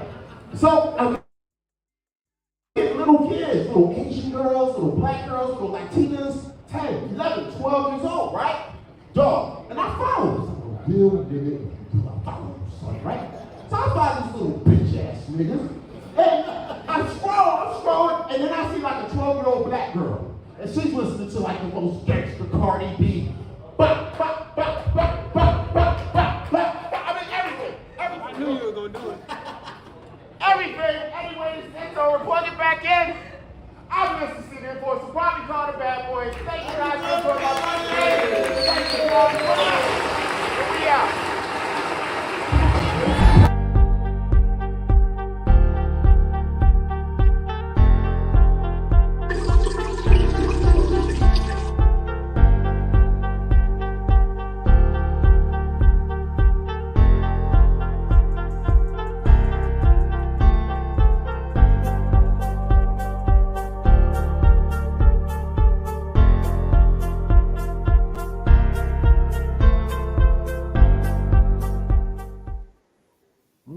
And we're back in the game along here. Looks like we got our other guest host. He might be waking up from a nap or coming in from a late night of work. Got BMT the Mastodon in here, but I think he's still back in action. I think he's doing something. I heard some noises. While he's working on that, I'm going to bring up our Philly bio. We'll get a little follow-up from him in just a second. But we're going to look up our Philly bio, Mr. Joe DeRita. Ooh, good. They have a nice little 6-minute story here. Excellent. I think we're going to, ooh, there's another one. Let me see here. Oh, so he's one of the Three Stooges. Very cool. Let me see. Is that the best video? Yeah, I'm gonna go with this one right here because this one looks like the life and sad ending of Joe DeRita. Oh, this is gonna be great. So we're gonna check this out. It's a Philly guy, and it's ironic. One of the other Three Stooges, Larry Fine, was also from Philly. Is it not ironic that a bunch of silly dudes came from Philly, right? What possibility is that, right? But I'm gonna bring this up. I think Volo's still busy, so he'll hop back in when he's ready, and we'll bring up this Volo. You know, anytime I do somebody's stuff, I always share I subscribe. I like their page. Matter of fact, let me go back and copy it so I can give them proper credit for the name of their page. 1 second here, my friends. Remembering famous people. Oh. All right, let me get a second. I got to copy this shit because it's just being a butt. There it is. Copy. Then back to historian. Pause it. And then come back here and give them their credit. Shoobity pop, do do body bow, do do da, shoobity dip. Famous people, the life is happening of DeRita. A dude that was a Three Stooges really. He was silly and unfortunate, then the world came kind of ugly. Let's see what happened to the man Joe DeRita. See, ooh, make a mamacita. All right, bring this up here. I'm cutting up. I had to go into a soul jam session on these fools. They weren't ready for that soulness. I'm like, where are my ceremonial panties? Like, women supposed to throw panties on the stage. I mean, can I get some panties through my window in my apartment or something? I don't know. That's all right. That's all right. That's y'all selfish. Let's check out our Philly bio guy, Joe DeRita, Philly legend. Let's see what they have to say in his bio. Thanks to this great channel once again, remembering famous people. Fair use. We're going to check it out. Stop it every once in a while to comment just to show respect and transform the content. And let's check it out. See what we got. Oh, I should unmute it, shouldn't I? Joseph Wardell was born July 12, 1909, into a show business family in Philadelphia, Pennsylvania, the son of Florence and Frank Wardell, and of French-Canadian and English ancestry. He was the youngest of 5 brothers. Wardell's father was a stage technician, his mother a professional stage dancer, and the 3 often acted on stage together from his early childhood. Taking his mother's maiden name, DeRita, the actor joined the burlesque circuit during the 1920s, gaining fame as a comedian. During World War II, DeRita joined the USO, performing throughout Britain and France with such celebrities as Bing Crosby and Randolph Scott. In the 1944 comedy film, The Doe Girls, about the housing shortage in wartime Washington, D.C., he had an uncredited role as the stranger, a bewildered man who repeatedly showed up in scenes looking for a place to sleep. In 1946, DeRita was hired by Columbia Pictures Short Subjects Division head director Jules White to star in his own series of comedies. The first effort, Slappily Married, was released under the studio's all-star comedy series. The 3 remaining entries, The Good Bad Egg, Wedlock Deadlock, both from 1947, and Jitter Bughouse, 1948, billed DeRita as the headliner. After his contract with Columbia ended, my favorite part about old television shows and stuff like that is crazy cool names like Jitter Bughouse. I went to the Jitter Bughouse. What was there? Probably a bunch of jazz musicians doing heroin and dating white women. The Jitter Bughouse. Yeah, that was a great movie. Jitter Bughouse. What was that about? I had to save a white woman from a bunch of jazz musicians. I'm silly. Let's get back to his bio. I'm cutting up. I know. I should be caged in jail. DeRita returned to burlesque and recorded a risque LP in 1950 called Burlesque Uncensored. When Shemp Howard died suddenly of a heart attack on November 22nd, 1955, at age 60, the 3 Stooges had been making short comedies for Columbia. So double pause. Number 1, R.I.P. to Shemp dying early in the game during the height of their stuff. Also, he died in September, which was my birthday month, so I feel like I killed him. But I'm going to carry the life of Shemp on by smashing hoes and not knowing why. Shemp used to get the hoes. I don't know why he did it, because he was not a pretty man. Let's continue. And once again, shout out to Shemp, man. Shout out to Shemp. Oh, he's a great man. It's a shame to hear people like in the midst of their greatness, struck down, either by nature, health, coincidence, their own doing or not, just a shame. You're doing so well. It's almost like Al Bundy. Al Bundy used to be afraid of success. He said his life was basically an equalizer. So if something good happened to him, something equally bad happened. So if it's a little good thing like winning $20, then later he'll lose $20, or like his wallet will get stolen, or his car will get done, right? But if you won one time, they won the lottery, and this was like towards the end of the show where they got I don't know if you know, the Bundys got rich in the last couple of seasons. All their problems were fixed. And they won the lottery, and when Al found out he won the lottery, he was like, "Oh my God, if I win the lottery, I'm gonna die!" You know, it was crazy. Like the balance of like having great things. Al always knew that a life was going to come an opposite way and ruin it for me. And it's moments like that you think about how real and good that show is. And once again, shout out to Shemp. And let's get back to the life and sad ending of Joe DeRita, another legend in time. A picture since 1934. Shemp was succeeded by Joe Besser in 1956. Columbia eventually shut down the short subjects department at the end of 1957, and Besser quit acting in 1958 to take care of his ailing wife. The two remaining Stooges seriously considered retirement. Then Columbia's television subsidiary, Screen Gems, syndicated the Stooges' old comedies to television, and the Three Stooges were suddenly television superstars. Moe and Larry. I almost forgot about this third Stooge guy. So might have been DeRita. I thought it was the curly guy, but it's the other curly that was in between Shemp, and I guess the last curly that people most remember is the most famous one later on after they got big. But this guy was like the transition one. No, I think Go ahead. I think it was Shemp, then Curly, then Shemp again. Oh well, I mean, character-wise, yes, but I'm talking as human beings. Like, it was Shemp, Curly. Then I think Shemp came back. Yeah, I think so. But wasn't the round, chunky Curly we all remember from the skipping backwards and all? Wasn't he the last one? No, I think he was the middle one. This isn't him. I think that it was. I think he died tragically or something like that. Well, yes, that's why it's called the life and sad ending of Joe DeRita. No, I think Joe DeRita was the third Curly. So wait, the original chunky Curly was the original Curly? I thought Shemp and them was the first ones. Yeah, I think Shemp was the first one, but he wasn't the third person that long, and then that's when the bald headed Curly came. So he was, and that's Moe's actual brother. So I think what you're missing is, I think you're not letting me get to the point. Oh. There's two bald headed Curlys. Do you understand that? Yeah, this guy here, he was okay. So it's impossible that Shemp was after and is because he's the first one.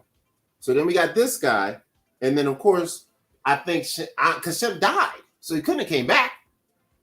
No, unless they made a new Shemp. No,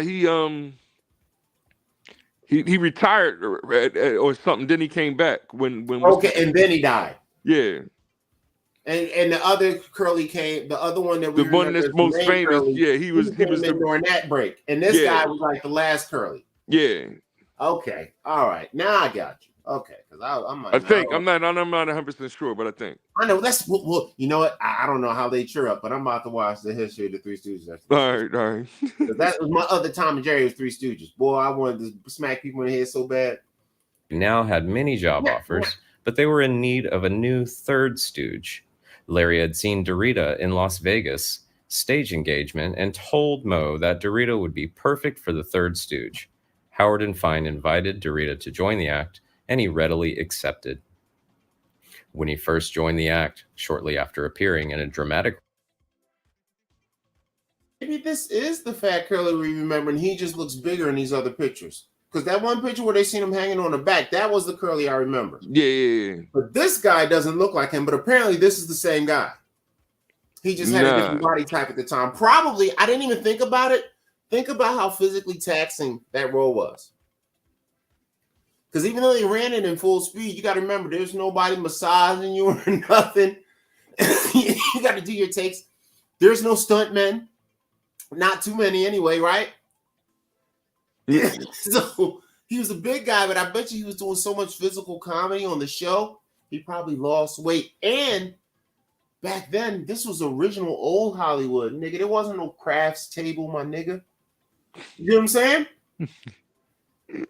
You were your own crafts table out this bitch. So okay, so this was so there was only one bald head girl, and it was this guy. That's like, we'll see. Role in the Gregory Peck Western, The Bravados, DeRita wore his hair in a style similar to that of former stooge Shemp Howard and did so during initial live stage performances. However, with television's restored popularity of the Three Stooges, shorts featuring Curly Howard, it was suggested that Joe shave his head in order to look more like Curly. At first, DeRita sported a crew cut. This eventually became a fully shaven head. Because of his physical resemblance to both Curly and Joe Besser, and to avoid confusion with his predecessors, DeRita was renamed Curly Joe. The team embarked on a new series of 6 feature-length theatrical Three Stooges films, including Have Rocket, Will Travel, 1959, DeRita's on-screen debut with the Stooges, and Snow White and the Three Stooges, 1961. Aimed primarily at children, these films rarely reached the same comedic heights as their shorts and often recycled routines and songs from the older films. Moe and Larry's advanced ages, Moe was 62 and Larry 57 at the time of the first Curly Joe film, plus pressure from the Parent-Teacher Association and other children's advocates, led to the toning down of the trio's trademark violent slapstick. By the mid-1960s, Larry's role had been reduced, and Curly Joe divided much of the comedy with Moe. Curly Joe also showed more backbone, even occasionally talking back to Moe, calling him Buddy Boy. Through the 1960s, DeRita remained a member of the team, participating in the new Three Stooges animated cartoon series with live-action introductions, and a shelved television pilot titled Kook's Tour. However, Larry Fine suffered a paralyzing stroke in January of 1970. I'm telling you, man, it's sad because nobody really knew about all the kind of health stuff, stress. I bet you all these guys smoked cigarettes, drank whiskey, and thought it was healthy. You know, like literally back in those days, they literally used to have news reports that said cigarettes are good for you.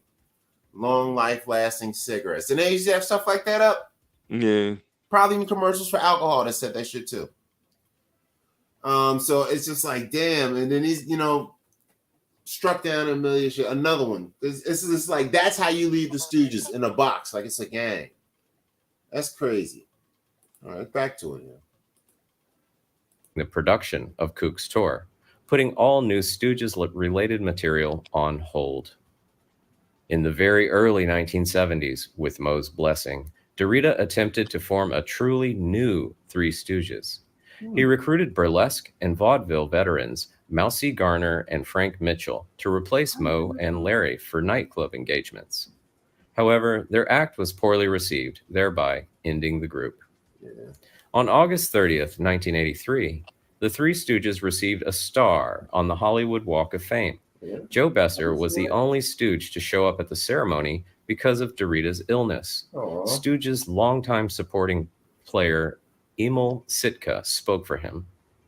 DeRita was married twice. His first marriage was to a chorus girl named Bonnie Brooks. Her real name was Esther M. Hartenstein.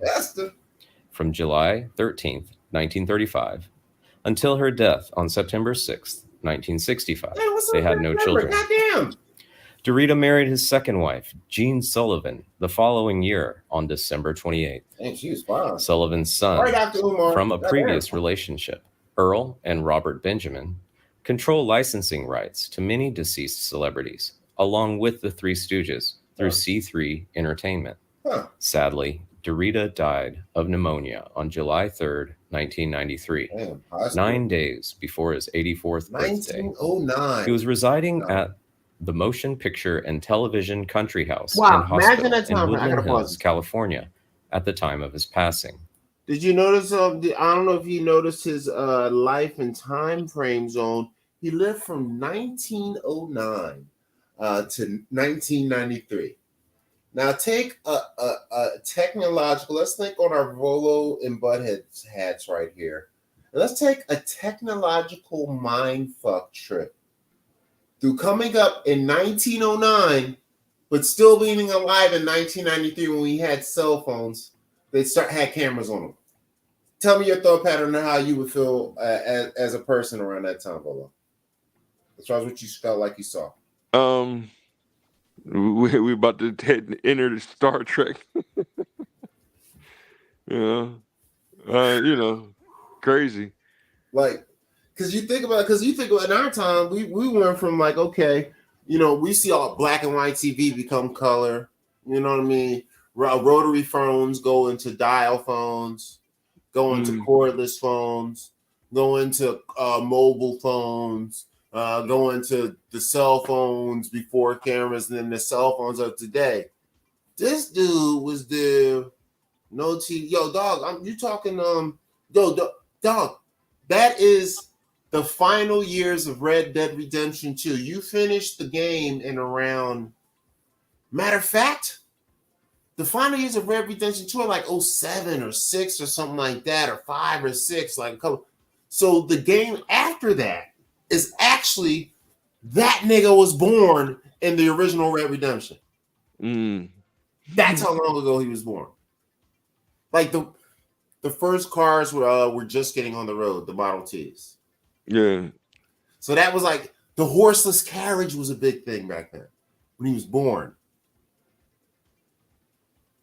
Wow. And then go through all that.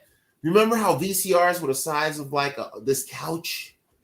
They had Betamax's big discs and all that, and the little disc and the big little tapes and the big tapes and what was it called? The laser discs? Yeah. All this stuff. And he saw all that. And God, I don't know. Did we have a goddamn drone or something at Mars? I bet you the Hubble Space Telescope was already up, probably looking at Mars or whatever that bullshit was by then. So he went to basically seeing us about to be on fucking Mars from coming home like Jesus on some horse in a manger and a carrot shit with no electricity in the house or a toilet. That's it. Let's finish this up. And became a star. And they're great. This is the very end, so let's get here. I thought it He was the last surviving member of the Stooges. DeRita is interred in a grave at the Pierce Brothers Valhalla Memorial Park Cemetery in North Hollywood, California. His tombstone reads, "The Last Stooge," as he outlived Joe Besser by 5 years.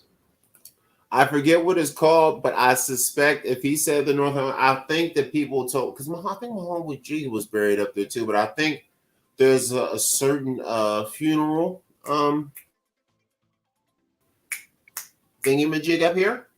That all the famous people, when they pass on, they bury them in the same one. So if you're just like part of that crew, so basically you got to start on the high, or you're basically part of the film family, you could be buried there. You know what I mean? So all the famous people buried there and stuff, or active entertainment people, but it's probably that one and whatnot. And some people, of course, you have controversies, but man, that's crazy. That was a great life. I don't know. I think they covered his life pretty good on that one. Let's do some talking to Volo since you're in here. What's going on with you, sir? Yeah, man. Done my routine, ride the bike with the boy. Then we do some homework. Then we've been playing the Mario Kart, getting ready to, trying to figure out how to live stream that. And I was good. And then next thing I know was, 20 minutes ago when I woke up back up. There you go. And whatnot. So, I was about to say, if you got like, did you ever consider just cheating it and like using your phone? Do you have like a phone with like a really good camera? Yeah, I got an iPhone 14 or whatever. Nigga. Wait, and you're worried about how, and wait, do you have a game, and you have a screen or a game to play on? Huh? And when y'all play the game, are y'all playing it like on a TV or? Yeah, we're playing on the big screen. Do you have a $5 to $20 camera stand? Yeah, I do. from Five Below. So you're obviously doing a terrible job of being resourceful. You have no excuse not to have that goddamn phone on the stand, focused on the screen and playing. End of discussion. Yeah. Well, There's you no, know, there's no I got. good not enough. Y'all try to say we getting good enough because we scared to look like we suck. That's a real comment. But I don't know how we doing it. What the fuck is y'all niggas? What y'all got? I got an iPhone 8, nigga. You know what I when I first did this show, guess what I did? Sit that goddamn phone up and point at the goddamn screen for something.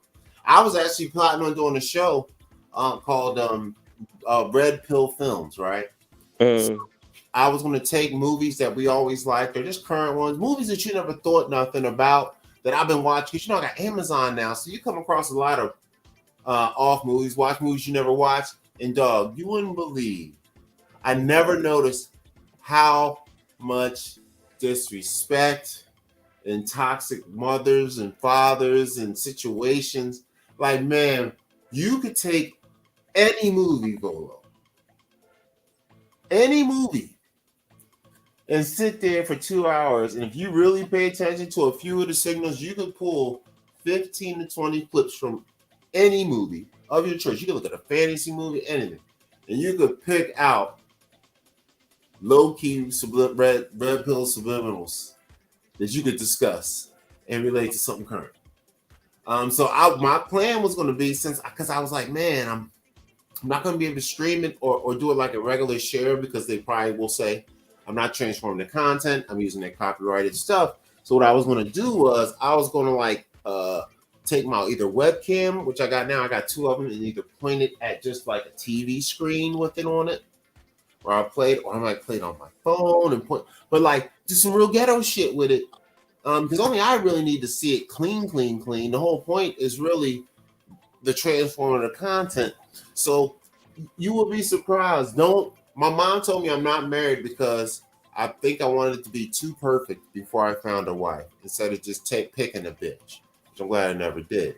Well, video is actually kind of like my mom's stupid logic about getting married, right? Because she's got a female logic. Her eggs are dying. She thinks get it fast, get it over. Me, I'm a man. I can have babies till I'm 1,000 if I keep eating right and wearing boxers, right?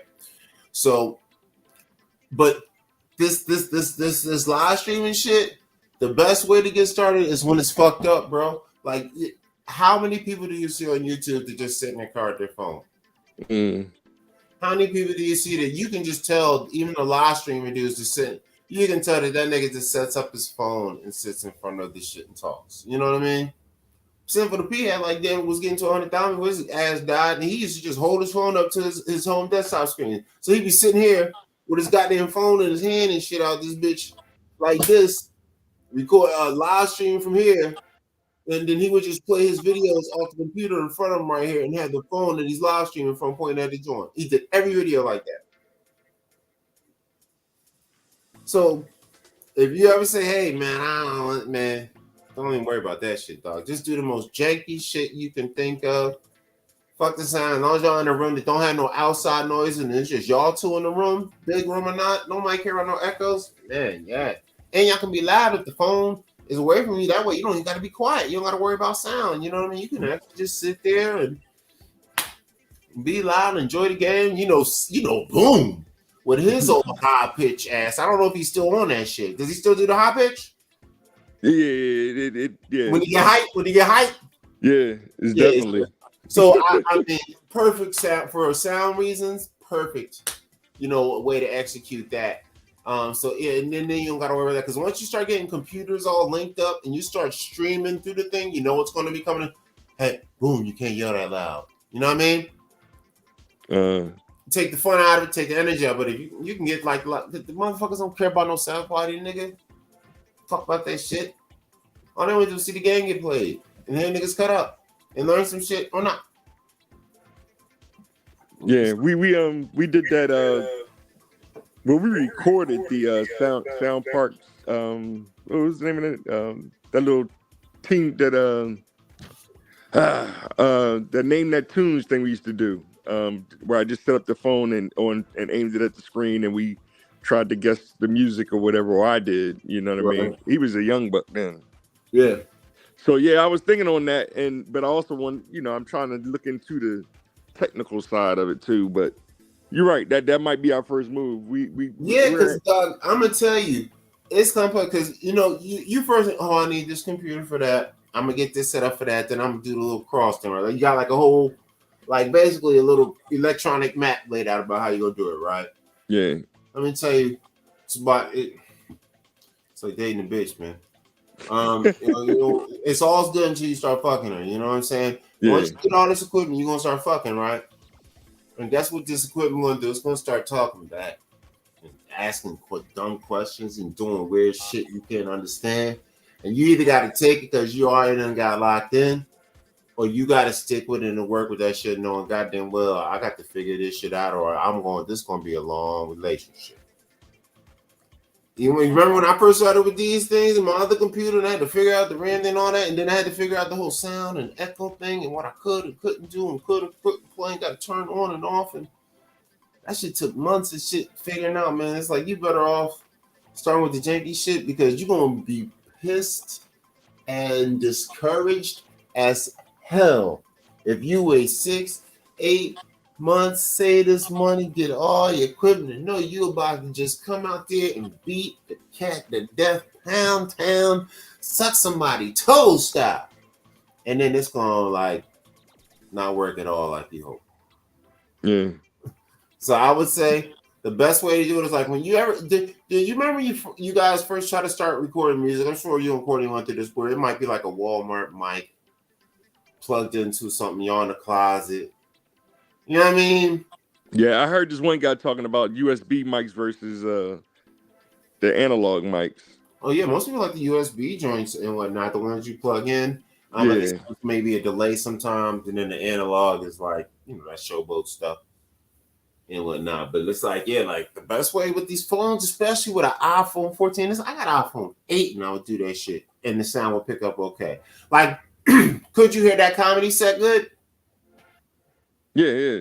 I heard everything. This thing is amazing. This phone's amazing. Okay, well, that was my iPhone 8 and whatnot that recorded that, and the phone was about 25 feet from the speakers. Okay. You know what I mean? But the speakers were behind me, so the sound was traveling past the phone towards me, right? So I did it like that on purpose and shit. You know what I mean? Because I knew the phone would like pick me up anyway. It's about seeing me. So that phone did that. So if my phone picked that up that good, imagine what your phone would have sounded and looked like if I used it for that video. Yeah. Well, the game we're going to start with is generation later phone. You know what I mean? The game we're going to start with is Mario Kart. So we just did 100 cc's. So we're about to go to 150. So it's going to be more entertaining. Like I guess we was training. So 150 and then 200 is going to be extremely crazy to watch. Y'all mastering, y'all get your skills right now too. Yeah. I will tell you. Me mainly. Once again, that's part of the journey with you and your viewers, though. Like, see, that's true. Thing. Watching you get better, watching you go forward and come back and catch up, and you're watching y'all exchange is part of it. If y'all both come in dope, and somebody has already established a permanent, I got this. No one wants to watch your shit because there's no competition. Yeah. And nobody wants to watch you sacrifice, lose every time. But so seeing that growth from getting smashed to getting back in it, it's literally something that years later, if the show is successful, you can actually cut that up into a sort of fucking film. Yeah. But if you don't have it, seeing the cameras change, seeing the cameras get better as they donate more to the show. See, it makes the viewer feel better to see you going from using your phone to having better cameras, maybe focus on the screen, having better screens, having better studio. They like to see that growth. Okay. You know, like even Kevin Samuels, he said, I leave all my old videos up when I look skinny and the bad lighting and whatever else. He said, oh, that's terrible. He said, I would have ripped myself to shit back in the day, right? So, but he leaves it up there because that Americans like that bottom to the top, rags to riches. You a scumbag, now you great shit. They don't like that you perfect sense birth, perfect sense death bullshit. Yeah. They with shit. That's not like marketable. So I would say just Just do that shit. Then you get to kind of figure out how you're going to run the show. That's another. So let's say the equipment does work just fine, right? Everything works fine. Sound problems, you fix them first show. Maybe one show sound problems. Video, everything's fixed. All right, bet. Got it perfect. But you know what you don't know to do? You have no true plan for how this show is going to work, especially even though he's older, you still have a kid with you. It's going to be a little structure, right? Mm. It still has to be entertaining with structure. So doing some of the earlier shows kind of helps you figure out, oh, this is how I'm going to do. This is what I used to do with that Philly thing show. Yeah. Yo, why you let Miss D go and all this shit? Nigga, what I was doing was practicing how to deal with unruly guests, how to deal with people going on, how to use it to my advantage while I needed time to kill to do other things for the show.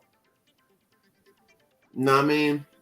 Because some people, for example, she was the kind of person that sometimes you like this. If y'all just kind of set y'all up to go, y'all can kind of go and I can kind of, but if I kind of say, hey, say something to answer this, y'all kind of like, yeah, woo, like, come on.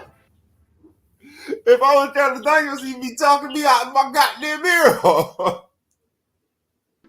So that was part of my practice on learning how to run a show. So now I can kind of like, if anybody come on the show and I kind of know how to not let it get out of control. BAS.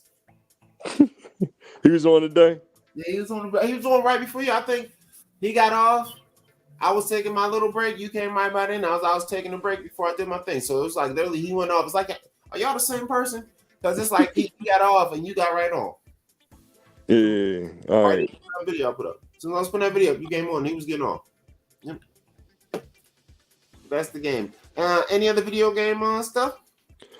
You know, the normal games and stuff, but yeah, we've been practicing the Mario Kart. We was at 100 C's, so now we're gonna go to 150. And you're right. I might just jump right in and start recording. Yeah, man.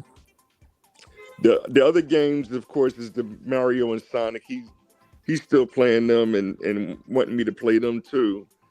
And also, too many games. And then I want us to get back to we ain't have a Pokemon battle in a long time. So yeah, well, y'all got to do all of them. Y'all got to rotate y'all way through them. Like that can be part of the kind of, hey, Mondays is this, Tuesdays is, or if it's going to be a once a week recording. Yeah. This week is Pokemon. This week, first week is Mario week. Second week you can even start theming the show kind of behind it, even with the graphics and background images and logos you put up. But you know what else this help was? I didn't even think about it till now. They had almost like a video game apocalypse, because you notice now how YouTube and them are treating you like an employee. You can lose your channels and stuff for outside stuff you do outside of the channel now, and whatnot, like a regular job. And all of the video game guys, how all those guys in the video, they got a lot of followers. Well, they used to get paid for just live stream the game on a direct screen like we are, having a little window like I be having, stream right through their stuff, Twitch, whatever, right? Well, Twitch and them kind of kept it go, but like YouTube and all the big ones, the big video game companies got to them and did what they did with music. So now you might be able to stream your game, but because you're showing like the flat full screen of the game getting played with just you talking, even with these little couple of things, unless you do a whole bunch of crap around it to really make the screen different and whatnot, they're going to consider not transforming them. They're going to consider copyrighted work, even though it is your gameplay. Okay.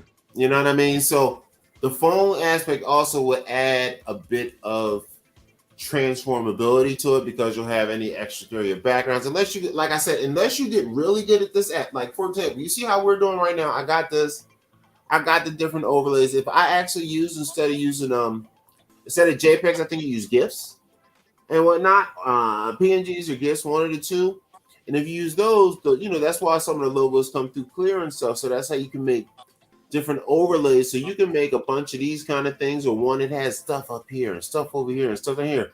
If you buy the higher versions, you can make more of these banners and stuff everywhere, stuff like that. Add all these different layers, and then boom, you can do it. But you gotta like make sure your background shows and your window is smaller in here. And they do have an area where you can create your own layouts. So it's something you can do that way. But that takes pretty much a mastery of the program and probably paying for all the, the features of said program or maximizing the program. But if you're not like really into like mastering the program that way, where you see how our screen looks now, where I got like you and me, and we got the logo in the background and the logo in the corner. And I threw the StreamYard thing up there just to throw it up there, but that could actually be something else, like your logo, for example, right? That can be at the whole show. So you could have, let's say I'm over here playing the game, right? And your screen is the game screen. Okay. Well, now that it's transformed enough where maybe I can do it like this, right? Yeah. But your other way to do it is like have one big screen, and then y'all don't even be on screen. You just have your camera facing, and it just be like pretty much showing the maybe just the bare edges of the TV screen to show it's like a TV chance on to work. You stick your head out every once in a while, whatever, and overlay stuff. So that's one way to do it. That's the cheap way, but I guess the way you see it now on screen, this would be, I guess, what you're planning for. Okay. Yeah. You know what I mean? But like on even a higher level, like where you actually, take the time to make the graphic design gifts, like whatever, so when you because all the rest of them come solid like this, you know what I mean? And whatnot, because they're not, I guess, like they just cover the whole screen. But if this was a GIF, it would just be the logo up, and the edges would still show. It's a JPEG. So you do all that, you can make the shit look ill, man, and do it like that. But I would say just to figure out your glitches and your show plan out, start now with the bullshit and then just upgrade as you do, because it's easy to do the bullshit now and you get to kind of work out the glitches. So by the time you get the dope equipment or the equipment you plan on really getting, you're going to jump right in full on, and there's no baby walking through the show. There's just now I got this shit to really do it how I want. I mean? Yeah. So that's my advice on that, because that was me. I kept putting it off and putting it off and putting it off and putting it off, putting it off, putting it off. Putting off. Like shit, imagine, for example, do you know all this solo stuff I'm doing now? I had planned on starting this, what is this, 2023? 2008. I had planned on doing everything I'm doing right now, everything, the stand-up, everything. I was planning on doing that in 2007. And then a couple of different things came on, and people asked me this and this, that, and third. It got me caught up in other stuff, and I was doing other stuff and working on other people's stuff. And I was like, damn, imagine if I had to jump my ass on YouTube back in 2007 doing what I'm doing. Imagine if I just used my phone to record my shows, fuck doing the stand-ups. Imagine if I had stuck doing this podcast 2-3 times a week, way back before even niggas getting paid for it. You know what I mean? By now, comment section, just on the strength that I've been out there since before it even got cracking, I'd have had all the watch times. You know how now you got to build up your viewers and your watch time to get monetized? Yeah. Well, from some of my other accounts, since they're so old for my music, they're already monetized. Like my Mr. C Enforcer account is monetized. You know what I'm saying? My President joint, I think, is monetized, kind of. But that, like, certain things, just because they're so old, and it was before they started paying niggas, they automatically monetize you, like grandfathered in, because you had already kind of made your watch times for just being on there. Imagine if I'd have started back then. So that's why I say don't wait so long, because it's like shit. You're gonna wait in 2 years, because that's what happened. You're gonna wait 2-3 years. Then something will come up. You know what I mean? Holidays will come up, right? Like we got Halloween coming, Thanksgiving, Christmas, New Year's. You know what I mean? Back to back like cook crap and whatnot. And then you got maybe C19 starts doing some stupid shit again, right? So now they start doing some shit fucking with shit. Oh, that's gonna put it back 3-6 months. You know what I mean? So it's better off to just take whatever you got now and just stumble through it and don't even worry about being judged. That's best. There it is. You're right, man. And I've been taking notes, and you know what I mean. I was studying when we was doing the Philly things, yo, on how to get it done. Yeah. You know. Well, it's complex because they really had the one homeboy, Old Man G. Yeah, OMG. You're doing it way better. He was really doing the show. You know what I mean? Yeah, I'm amazed at what you're doing versus him tinkering in the background. He's a cool dude, but he's a liberal. And you got to remember, he's dealing with a group of maniacs. Yeah.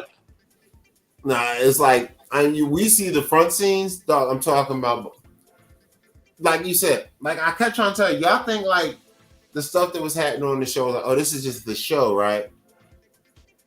Nah, you'll be in like regular situations, regular like meetings about the show, so we can figure out what we're gonna do. And the same kind of stuff that you saw on the live show, the same jokes, the same comments, the same coming in, and the sex with two guys, all in the middle of like so-called serious meetings. And I'm just like, so is this it just all the time? So, you know what I mean? Because people look at it and they think, oh, this is just the show. And it's like, nah. Whatever you see on the show, like when he seems like he's being mean to them and all that, and you like, oh, he just fucking them. My nigga, regular life, regular shit, same shit. Like, culture. And me, I wasn't really with that shit, so I used to keep my distance from it because I used to see how like the people that was real close to it, it'd be like some disrespect. Like, I'm gonna smack the shit out of this nigga and kill his whole ass. So I'm not doing this. But other people, like the young boys and the little insecurities and less talented guys, oh yeah, I'm not helping with the show. I love doing this stuff, and you know what I mean? Yeah. So yeah, that shit, you know, they with that. Nah. I was like, man, I do this shit at home. I said, I just need to see what I need to see. I was luckily forced into having to basically run a 4-hour show pretty much by myself. You know what I mean? Sort through it, you know, manage 3 personalities, D, U, and BAS crazy ass. The first time. Sheesh. And it was consistently too. He wasn't missing no weeks. No. But now I got Dane. I don't see Dane on Facebook like I used to. I know I think I'm still friends with her, but I don't, you know how they be tracking your thing or whatever. Well, yeah, your you know, the algorithm. Because if you notice, people don't realize it, but on your settings for your post or your stream or your feed, they have a setting that says most recent, most popular, like most familiar to you. You know what I mean? Right? So you can pick one of those 3 situations, right? If it's most recent, you're going to see every single one of your friends on your list post. Every single one. You will not miss a post of any of your friends ever again. But if you have any friends that are heavy posters and they tend to post in between when your other normal, like maybe not post so often people post, you'll open your stream and it's going to be 13 of their things in a row. And then like one post from like your mom. And then like 15 more to say for it. You know what I mean? And then you might have some girl that likes to post a lot about every little thing and type that you might find because you thought she was funny. So you see her now on your page and, you know, like for example, you know how you follow Kenyatta and all those guys, and I got a couple of those guys. If you actually had the special friend or follow every post, then dog, you're talking 15 to 25 posts a day. Now imagine that on your stream when you open it up, mixing with all your other people shit, thinking about everybody else that you know that don't post. You would have like 5 dudes you follow, 5 people you follow. That's like 90% of your stream every time you open your phone. So now we all got this current first, you know, most popular, most algorithmic stuff. So what they do is anytime you don't click on somebody's shit and you notice you don't see their shit for a while, you have to intentionally go to their page yourself, like 1, 2, 3, 4, 5, 6 of their posts, and do that for a couple of days in a row. And then they'll start slapping this shit back up in front of you. Yeah. You know what I mean? So, like one of my strategies when I go to other people's comment sections, whether I know them or not, or if you know how you comment on like, you know, popular posts and viral posts, I always try to comment something that almost piques people's interest to kind of like, what's this? What's going on with this nigga shit? You know what I mean? Yeah. Like to make them kind of come look a little bit. So, but you know, it works sometimes. Sometimes it don't. But that if you're saying you're missing somebody, that's one way to get like. If you say, hey, I don't see them, you got to look them up on purpose It's not because they're avoiding you or blocking you or they just miss you or they not posting. They probably post all the time. The goddamn algorithm is like, you don't care about this shit enough.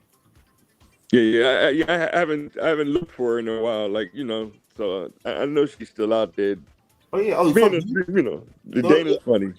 Oh man, yo, YouTube is the same way. Like, dog, I got motherfuckers on YouTube that I followed for years, my favorite YouTubers, and because I just like stopped watching YouTube or not clicking on, got hooked on somebody, because sometimes you get hooked on a YouTuber for a second, or maybe something else, and then you'll miss some shit for a week, and or the person doesn't post for a week, and then like the shit just doesn't show up, so you think they stopped making shit.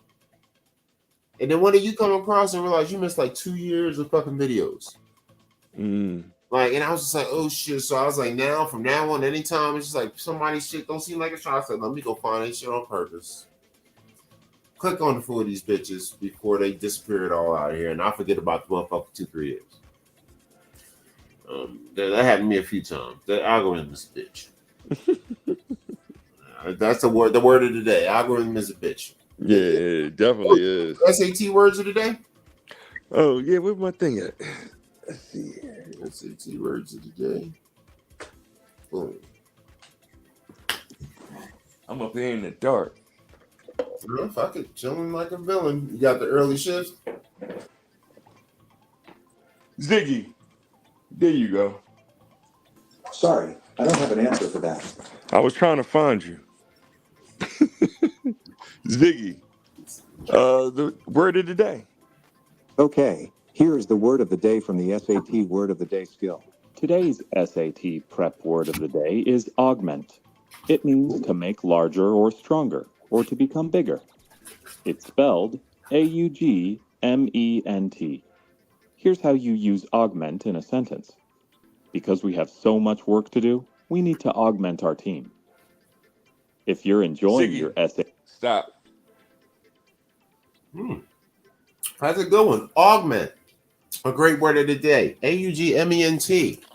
Now, if you heard Ziggy's sentence, he said for the good of the company, we need to augment our team. That means we're firing the entire sales department this week. And you niggas need to pick up the slack. Augment. Now, I would use augment in multiple ways. I would say that due to social media, we now live in an augmented reality. And people in Los Angeles, in most places, when women can't find a man, they tend to save money and augment their bodies instead of working. Augment. That's a good word. What's the slang word of the day, Bolo? Ziggy. Enable slang word of the day. Okay, here's slang word of the day. Today's slang word of the day is ROFL. It's an acronym that stands for rolling on the floor laughing. Here's how you use it in a sentence. That joke was hilarious. ROFL. If you're enjoying your slang word of the day. Stop. All right. So excellent. Again, never say the slang word of the day out loud. It is strictly for text and internet use. But that's a perfect example of the augmented reality where text conversation words are now considered verbal possible commands. Right? Yeah, they definitely a MOFO. Right. You supposed to just be like, yo, oh my God, yo, that shit had me rolling on the floor, fam. If you saying that to somebody in real life, you don't say, oh, yo, that had me. Man, I'm gonna tell you right there. I've never been the type to say we should put people in internment camps. But if I ever catch you using a text short message in public, I got a nice warm place in Guantanamo for you. You know, we don't do none of that court shit. LOL.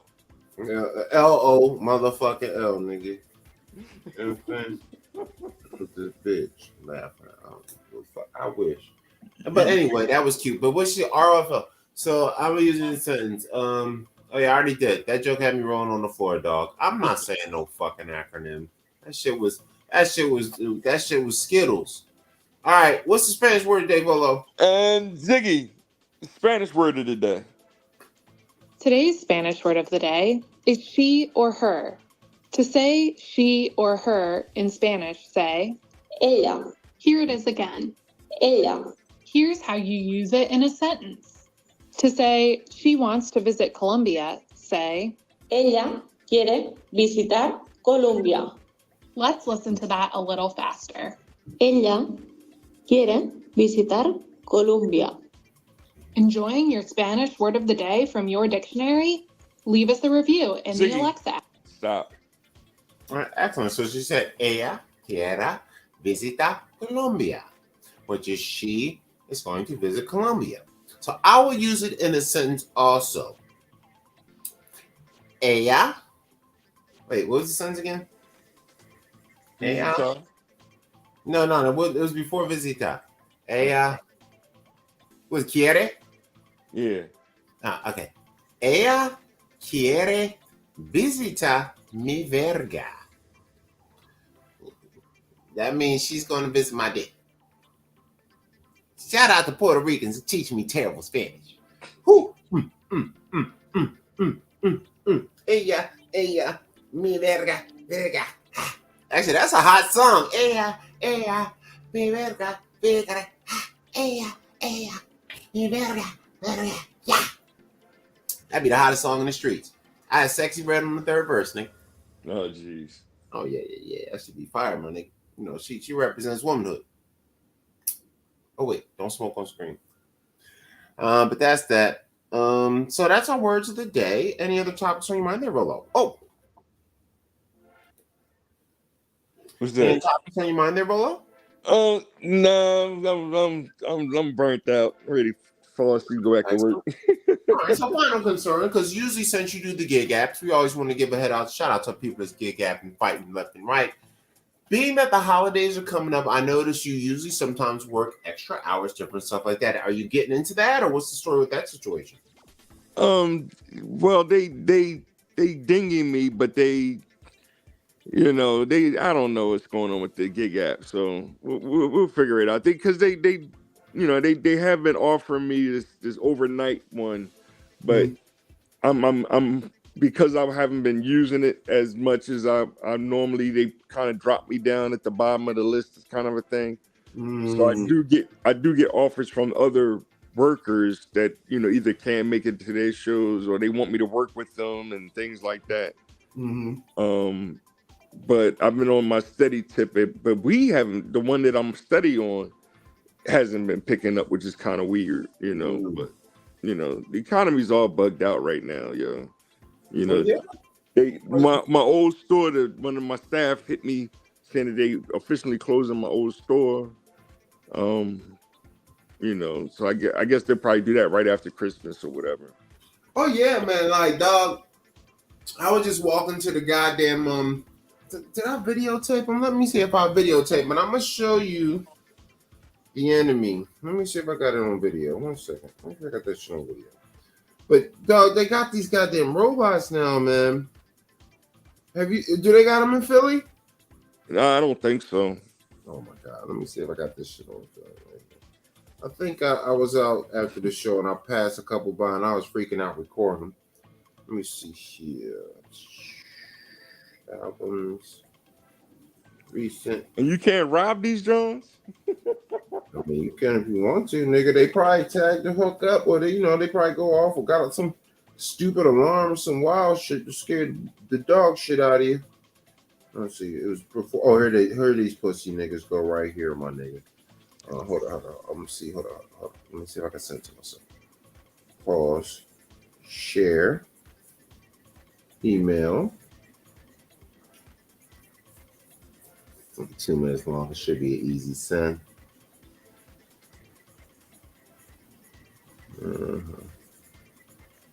Cat. That.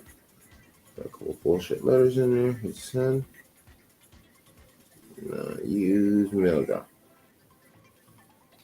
Okay. But that's going to be shooting up there in a second. Can't do this email up. Man, these things, dog.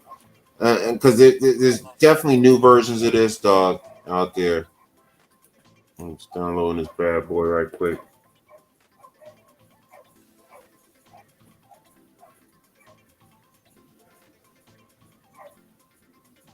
Just finishing up. Download complete.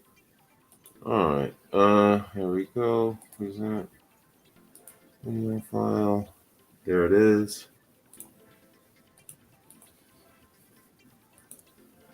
Click on it. So, food driver. Let me pause this shit. I'm gonna make this shit big. So this is the shit I just seen. This is, I think this was last night when I saw the. This is the same area I seen that truck shit. I don't know. Can you see this shit? Yeah. Yeah. So they just chilling, waiting on some shit right now, right, people? So, food drivers, Uber guys, this is the future. Your job is gone. See that shit? See what this nigga say right here? What did he say? On delivery. That's right, your job is gone. And these two fuck nuts right here got it. See that? They don't sleep. They just hang out. Fucking. So there you go. So if you're wondering why seems like shit is slowing down, niggas probably done bought some new technology, bro. He was like, these niggas right here. Because once I'm telling you, yeah, them niggas right there, man. I'm telling you, man, they on some shit. Them immigrant robots, man. Sanctuary robots, man. Sanctuary safe for robots. I'm telling you, because you think about it, right? It's a trickle backwards effect. Because once you get more of those, more Uber drivers go to the gig app looking for the kind of gigs you got. Yeah. They're taking less money, more eager, and they're newer to the process, so they know they can take advantage of it.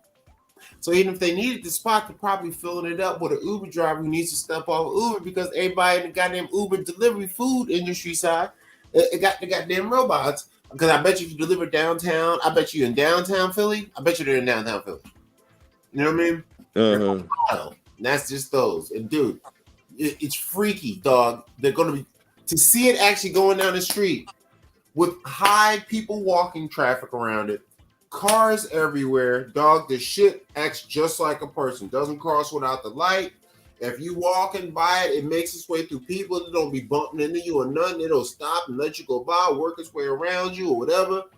You know what I mean? It don't speed, don't crash into nobody. And there be people everywhere on Hollywood Boulevard, everywhere. And the joint be of course, people kind of freaked out, so you kind of move when you see the shit anyway. But it's still, motherfucker, if you do step in front of it, it'll just stop. Like, yo, just wait. Like, when you move, all right? Then so you move, it's out. Stop for the light. It'll readjust itself. You know how you kind of notice the light about to turn? Little motherfucker start readjusting itself up to the edge of the curb before the light change. So he might be tripping back at first. And then when the light about to change, niggas start sliding up to the edge of the joint and getting himself like positioned across the street. Piece of man don't drill here no more.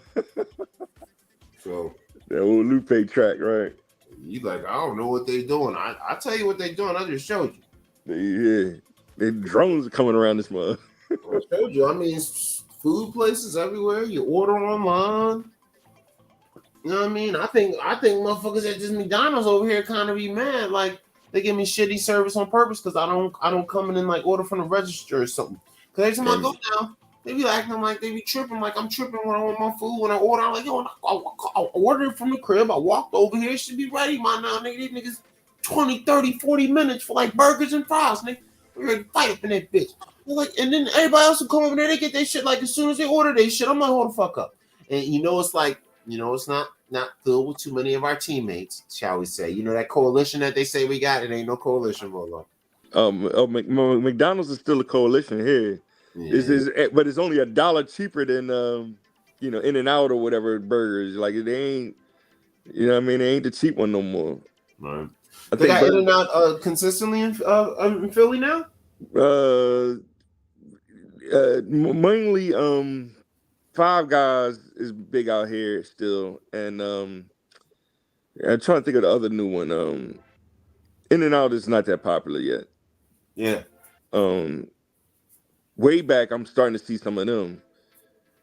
And Smash Burger is another kind of a big one now. Yeah, super big burger places. Yeah. Excellent, excellent. All right. Well, I pretty much got it all out of my system. Anything else you got for me? Nah. Let me, Final word. Yeah, I'm gonna get that stream together and get my consistency down. Since I got a little more time, since I ain't doing this overnight stuff right now, so yeah, we'll figure it out. Just doing my 7 to 3 every day, and trying to stack this cash and get my channels together. So check me out on Volo Television on YouTube, Volo M Tautology on Facebook, Volo Tautology on what's the name of that thing? Damn, X, Twitter, whatever you want to call it. Twex. All the other ones, Twex. Yes, it is. And there it is, What can you do? Yeah. All right, cool. Yeah, and final words on that. I guess we got about 10 minutes left. I'm gonna just play one of Volo's videos. So the last 10 minutes after my sign off. But yeah, this is the show that we always do. It's the My Part of Town podcast. Of course, show about Philadelphia. We talked about those Eagles earlier. Talked about those Phillies falling apart on us, but at least they got far. Congratulations to the Phillies for trying hard. Sixers sat James Harden down. He ain't playing, but we don't need him. And the Eagles is rolling in the dough like the dough roller, Mr. Pinky himself. So we'll see how that goes down. So always check out the My Part of Town podcast every week. Show about Philadelphia, see life and everything's going on Mondays, which just passed by. We always got the Noodle Free Monday show. It's about crazy things that people do and our weird, crazy assessments of how it goes down in those streets. And on Saturdays, we have our AI Paranoia Technology show called the Volo and Butthead Show, which is a spin on Beavis and Butthead. He is Volo and I am in Butthead, but yet I act like Beavis. So yes, I'm crazy and crazy all at the same time. And also shout out to anybody that did come through and watch the show, hit like, had a couple early on. Homie Matt Webb came through to check it out. Shout out to Matty Webb, come through checking out. Also shout out to my guy Matthew Nye, whose video interview I did before the show, which is going to be a habit I'm trying to make for the other shows, except for the Volo and Butthead show. We always rock the Volo videos on that. And we're going to close it out with a Volo video too, because he's probably got something about 6 to 8 minutes we can play. Let's pick one of his latest jointski bops. What's this one? 5 Minutes of Funk 3 weeks ago. That's the one. So we'll put that up in a second, and we'll get out of here on that. Before we roll out, always remember, everybody, I always like to say that love is good, life is better. You better do something that's going to make you last forever. Because always remember that 20 years from now, after you're dead and gone, no one will remember. So make your mark. That's what it's all about. My Part of Time podcast, shout out to Volo and Butthead show. Let me turn this music down, turn Volo shit up, and share it out this biatch. And we out of here. And the show closed down right at the 12-minute mark. And we out of here. If you got to go, Volo, I'll get it, baby. You can follow it if you want, man. I'll crank this bad boy up. Mic check. 1 2. 1 2 1 2. Mic check. You're listening to Volo Thamp Modulus Tautology. And I'm ready to drop this quick video for y'all. 5 minutes of funk. Yeah, talking about that hip hop again. Repetition is the mother of skill. Shout out to the late, great David Carroll. I'm gonna send this video out to my man John, family Don and Eric. I know haven't been seen around this, but I'm about to make my way back to the top. Let me explain this real quick. Hip hop is an American culture created by the children of the 1960 civil rights movement. I feel as though I have to repeat that over and over again. When I'm talking about our great leaders, I'm talking about Medgar Evers, John F. Kennedy, Malcolm X, Martin Luther King, Robert F. Kennedy, Fred Hampton, and George Jackson. Anybody that needs to recognize those names, and familiar with Nas, Nas said on Hip Hop Is Dead, he said, money over bullshit, right? Nas said, you're gonna plot much smarter, there'll be no more martyrs. That's what we kind of in a trap right now. Because I mentioned those, that's our fatherhood. When I mentioned those great men and what they tried to do politically. And here we have Democrats fighting on Republicans still. You got the Democrats pointing at the Republicans saying they're the ones that murdered all of them. They're the racist side of society, right? But they running the same game, the same play, as Mr. C said earlier today. I'm up late night, and I just wanted to share this quick 5 minutes, man, and how it relates to like what those men represent, what they bought, what they helped was they helped brothers like myself and Mr. C to actually go to school and get college degrees, and they are the ones that led the way for like a Umar Johnson, and I don't want to call Umar Johnson a BAN, if y'all know what the letters mean, but when it comes to, for example, he's a doctor in psychology. And so when it comes to the LG capital B TQIA plus, what Umar Johnson says, I actually agree with 95% of what he says psychologically. Like, I respect him on that note, right?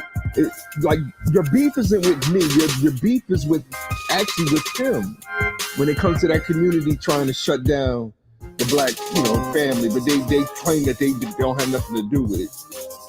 Of course, and the so-called left and Democrats push them to the forefront. So it seems like Umar is not really down with the Democratic Party.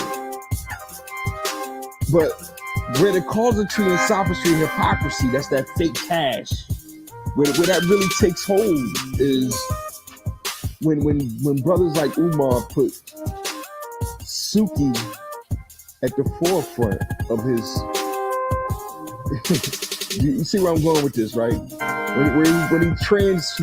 When he puts the B in front of as a queen, they become the biggest hypocrite on the planet, yo. And that's what's destroying our black community. That right there. That's the sweet play. That's when he changed it whole, right? It's because that's what she represents. She represents those alphabetics. Disloyal, adultery, all those things that's destroying us and goes against our Father. One God. I'll share some more later on. I just wanted to drop 5 minutes for y'all. Until next time. One God that is hip hop.